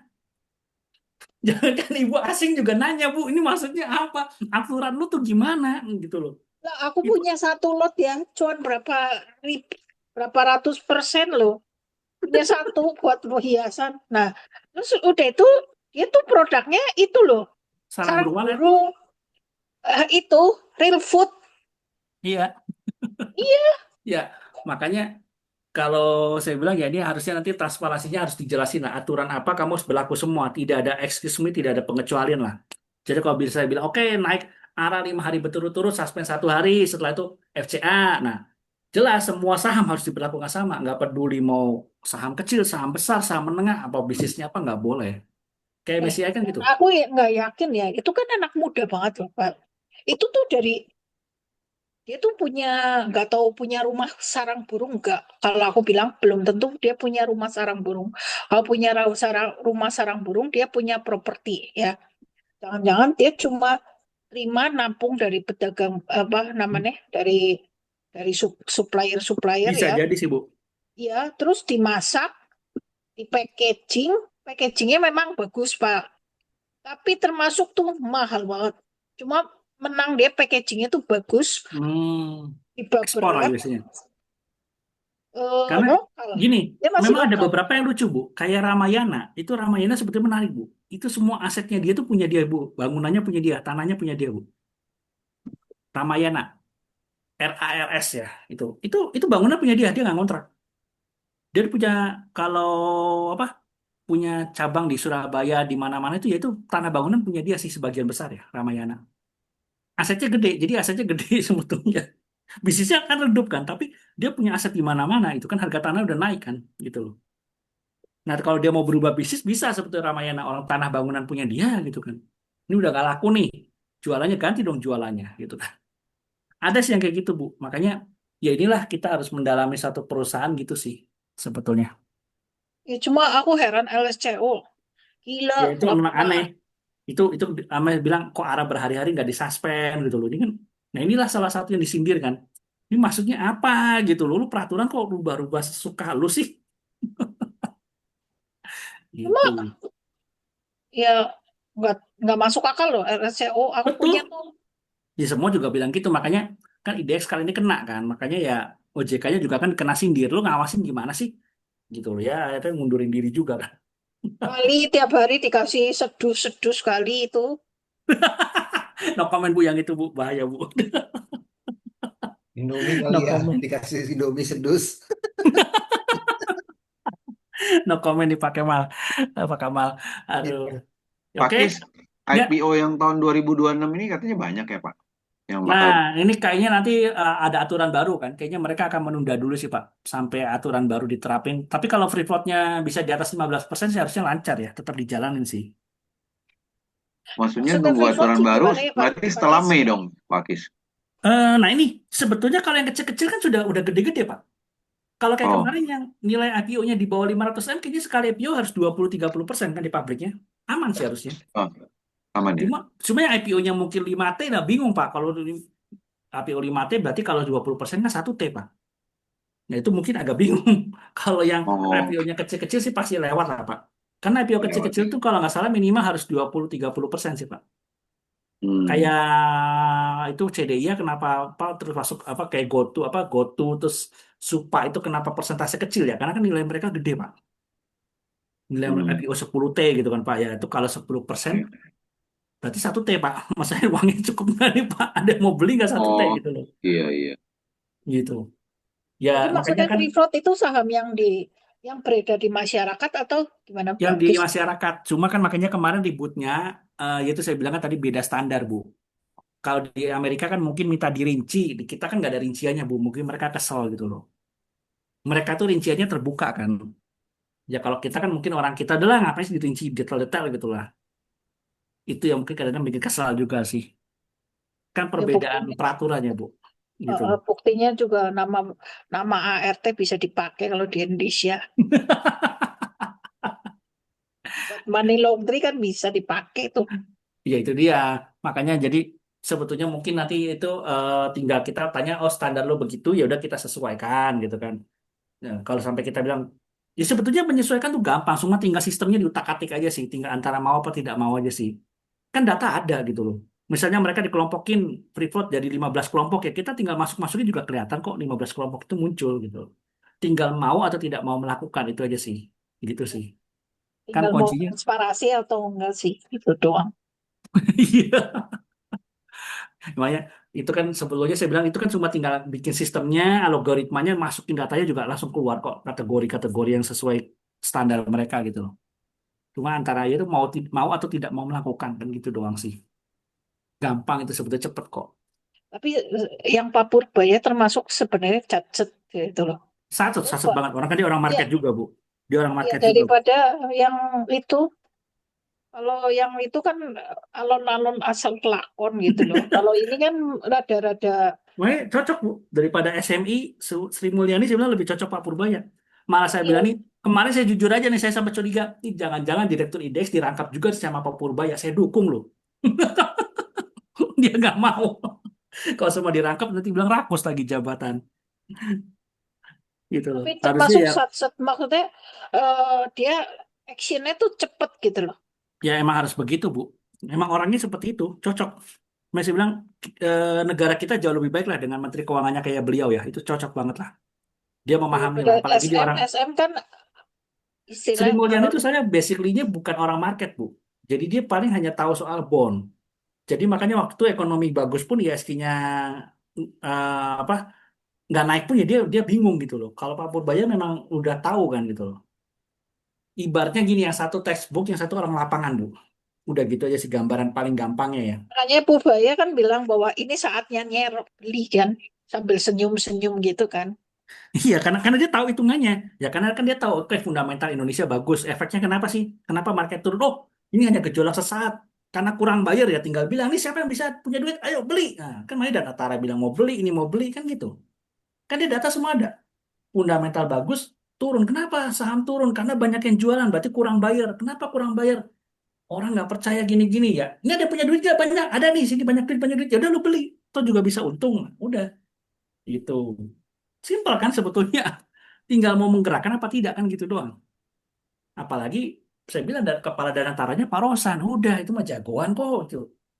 Lampu merah apa lampu hijaunya keluar semua dari Pak Pubaya lampu hijau, Pak Rosan hijau, udah tenang gitu loh. Nah mungkin kalau dulu Pak Rosan agak bingung, Pak Rosan mau galak, mau jalan, Sri Mulyani bilang jangan jalan. Jadi rem kan mau nggak mau. Kalau ini kan sama-sama tekan gas semua gitu loh. Kayak mobil F1 lah ya. Kan ada satu tim dua mobil tuh ya. Kalau satu mobilnya mau lambat gimana? Ini kan dua-duanya mau ngebut kan. Sesuai jadi gitu. Cocok lah pokoknya. Pakis. Itu udah malam nih. Jam Kalau itu jam. KC itu untuk yang corporate itu nanti ultimate beneficial owner-nya dibuka nggak nanti tuh? Pasti dibuka, Pak. Ya kan sebetulnya kemarin juga sudah ada datanya, Pak. Saya yakin mereka ada datanya. Misalnya, Bapak punya perusahaan atas nama Bapak, terus ada saham atas nama anak bini gitu loh, Pak. Ada biarpun hanya punya satu lembar, harusnya kan itu pasti mereka tahu lah. Nah, itu pasti dibuka lah, Pak. Cuma sebetulnya saya bilang itu datanya ada, Pak. Cuma ya itu saya bilang, di laporan mereka mungkin nggak dikeluarin. Kan Bapak tahu sendiri lah, Pak. Orang kita ini kadang-kadang males, Pak. Data sudah ada nih Bapak, Bapak secara otoritas itu bursa Bapak atau KES itu sudah ada datanya. Tinggal Bapak mau keluarin ke publish apa enggak. Kalau Bapak keluarin ke publish kan mungkin PR-nya banyak nih. Bapak kerja harus hari 5 jam. Kalau Bapak nggak keluarin, Bapak kerja sejam. Bapak pilih kerja yang mana? Kerja sejam kan Pak? Bener. Orang Indonesia ya mau sejam, kalau enggak ya yang berangkat berangkat siang pulang cepet lah. Nah, Terus ya begitulah. Sebenarnya nam datanya sudah ada. Cuma kadang-kadang, ya itu saya tahu orang-orang tuh kadang-kadang nggak mau nge-share gitu loh Pak. Ya udahlah. Makanya ini kan ditegur. Lu data ada buka dong, jangan disimpan doang gitu. Kita juga mau lihat gitu loh. Ada semua data itu ada. Tadi saya bilang Maya, hanya butuh orang yang mau apa tidak mau, udah gitu doang. Data semua ada kok. Kan waktu soalnya kayak emiten, waktu Bapak listing itu ditanyain kan. Kan saya waktu ada nemenin satu emiten itu, aduh sampai anak bini keponakan kakak adik semua diminta datanya Pak. Itu nggak bisa lari. Mereka punya saham apa nggak punya saham tuh mereka tahu otoritas. Ke P itu tahu. Tinggal masalahnya mau dibuka apa tidak, udah gitu doang sih. Kalau dibuka artinya PR, kerjaan tambahan bagi pegawainya, ya mungkin ya tadi saya bilang kerja sehari bisa sejam jadi kerja sehari 5 jam. Ya mereka kan kalau nggak dipaksa mendingan udah sejam aja lah. Gitu kan. Nah kalau udah begini kan harus dipaksa, mau nggak mau gitu loh. Gitu Itu sih kan Pak. harusnya dari aplikasi bisa kan, Mbak? Misalnya dari aplikasi. Betul, cuma kan harus diutak-atik dulu Pak, masukin ke sistem Pak. Orangnya mau apa nggak ngelakuin pegawainya, kan gitu Pak. Kalau pegawainya nggak mau ya udah, beginilah Pak, gitu. Gitu sih. Bisa Pak, bisa, sangat bisa dan datanya ada. Makanya kan karena mungkin Pak Purbaya kan kesel. Ini lu tinggal ngelakuin aja susahnya amat. Dikasih waktu sebulan juga nggak dilakuin gitu loh. Kan sudah di deadline sebulan waktu itu kan udah ketemuan kan. Nah itu kemarin ternyata ada pernyataan Pak. Tanggal 28 itu sebelum MSCI keluar pernyataan keras itu saya tadi ada baca. Itu direktur IDX malah telepon lagi kayak MSCI bilang. Oke gue penuhi permintaan lu. Tapi lu mau ngasih apa? Jadi ibaratnya kayak minta timbal balik gitu loh Pak. Aduh. Ini kan masa masa ibaratnya orang ya kan tadi saya bilang gaya ngomong itu harus disesuaikan. Ketemu orang Amerika sama orang Prancis saja kan gayanya beda Pak. Jangan dipukul rata. Nah ini kan kesalahan, sebenarnya ini miskomunikasi sebetulnya. Jadi kalau mereka minta data apa lu ada ya lu tinggal sediain aja beres gitu. Nggak usah pakai nego-nego minta. Ini gua kalau penuhin lu, gue dapat apa nih? Nah itu kan susah. Nah, Makanya itu kan budaya orang Indonesia. Pasti ada timbal baliknya kan. itu yang tadi saya dengar bocoran seperti itu. Makanya kemarin begitu kena hajar, direkturnya pada mundur kan.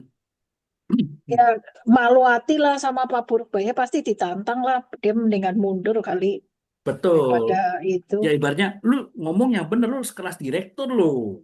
Apalagi lu nggak bisa dipecat gitu loh. Beda kan, kalau bupati bisa kita pecat gitu loh. Kalau lu kan nggak bisa dipecat, lu harus jaga diri dong, jaga mulut gitu kan. Jangan ngomong sembarangan. Nah itu kan ini yang saya dengar kasarnya sih seperti itu ya, Kak. Rumornya bahwa ada miskomunikasi, beda gaya lah gitu kan. Saya bilang karena peraturannya kan beda, saya bilang. Harusnya kan dikomunikasikan baik-baik, bisa lah, tinggal.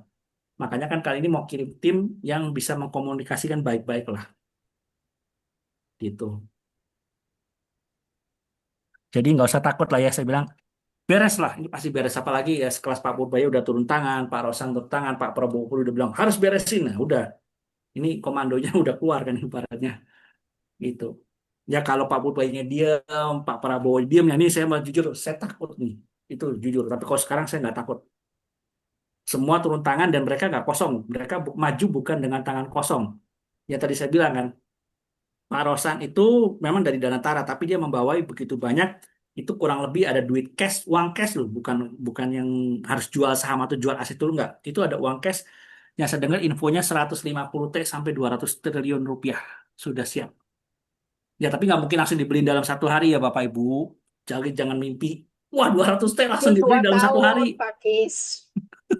Kan Pak Kis teorinya dicicil bertahun-tahun.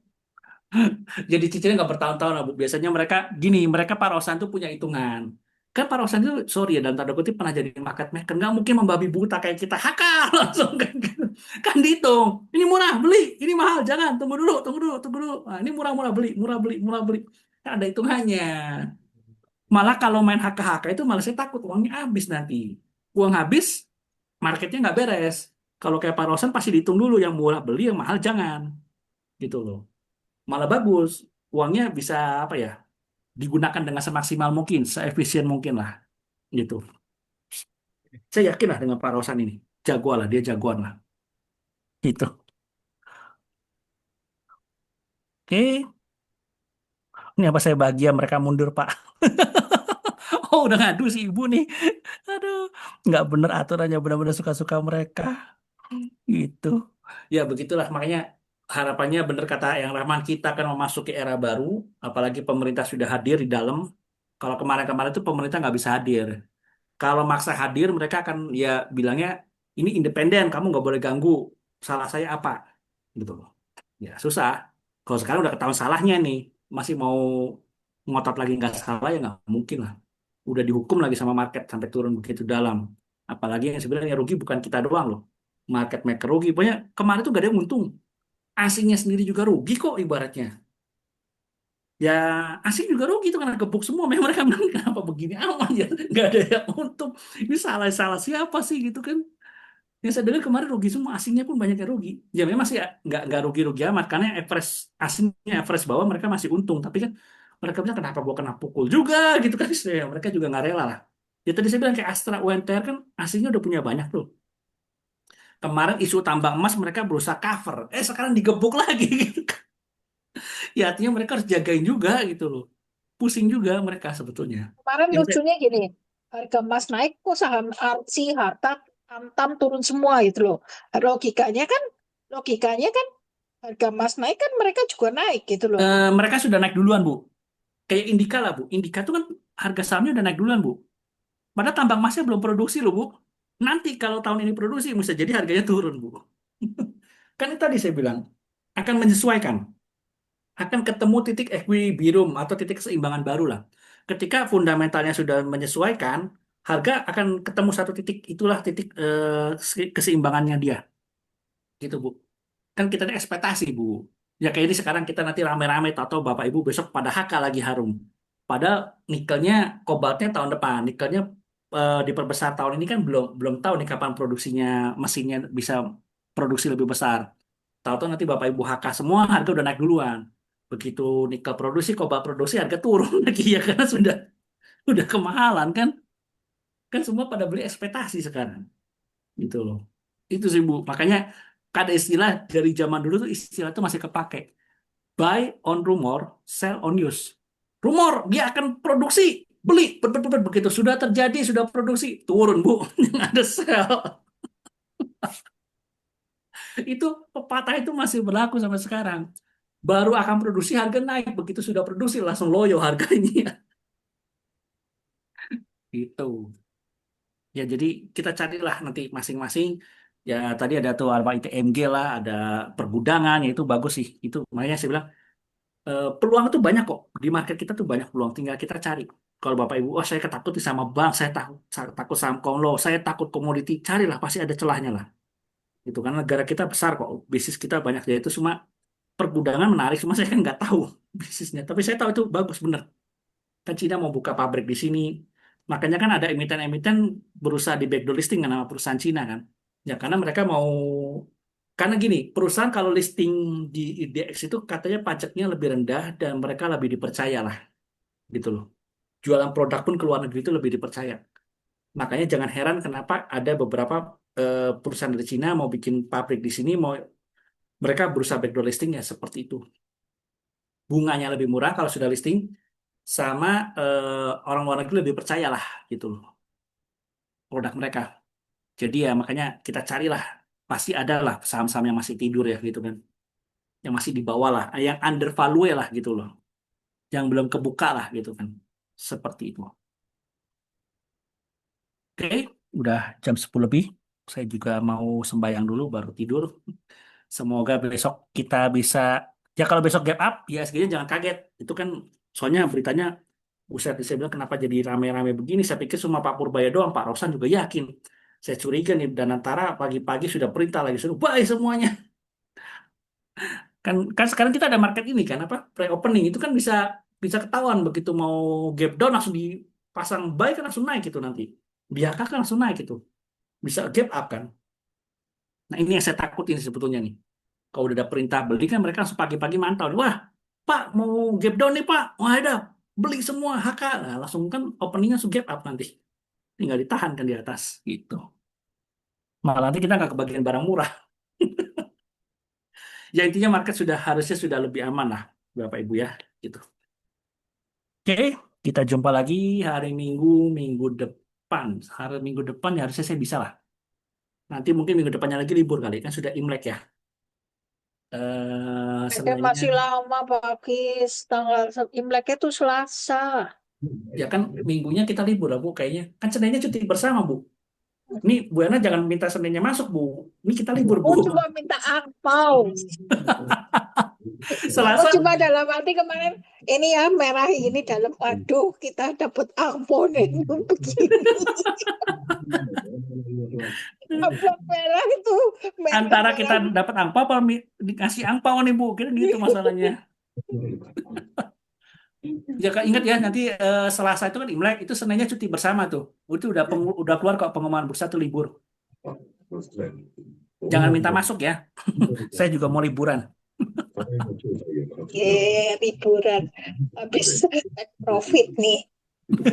Ya makanya kita kejar profit dulu nih 2 minggu ini ya. Berarti minggu ini, besok Senin, Selasa, Rabu, Kamis, Jumat, sama minggu depannya lagi kita kejar profit tuh. Gitu. Harga juga udah di bottom kan ini. Ya kalau punya pelor. Betul. Ingat ya, jangan pakai margin Bapak Ibu. Tetap saran saya selalu utamakan selamat, jangan pakai margin. Ya kalau Pak saya sudah mahir Pak, udah biasa, oke silakan. Tapi ya kalau yang masih baru-baru janganlah ya. Itu resikonya gede lah, gitu. Kemarin apalagi itu saya bilang kena for sale semua kan, kena margin call semua tuh, dibersihin, dicuci bersih, gitu. Oke, siap. Sampai jumpa lagi semuanya. Terima kasih Ya. Pak Ki.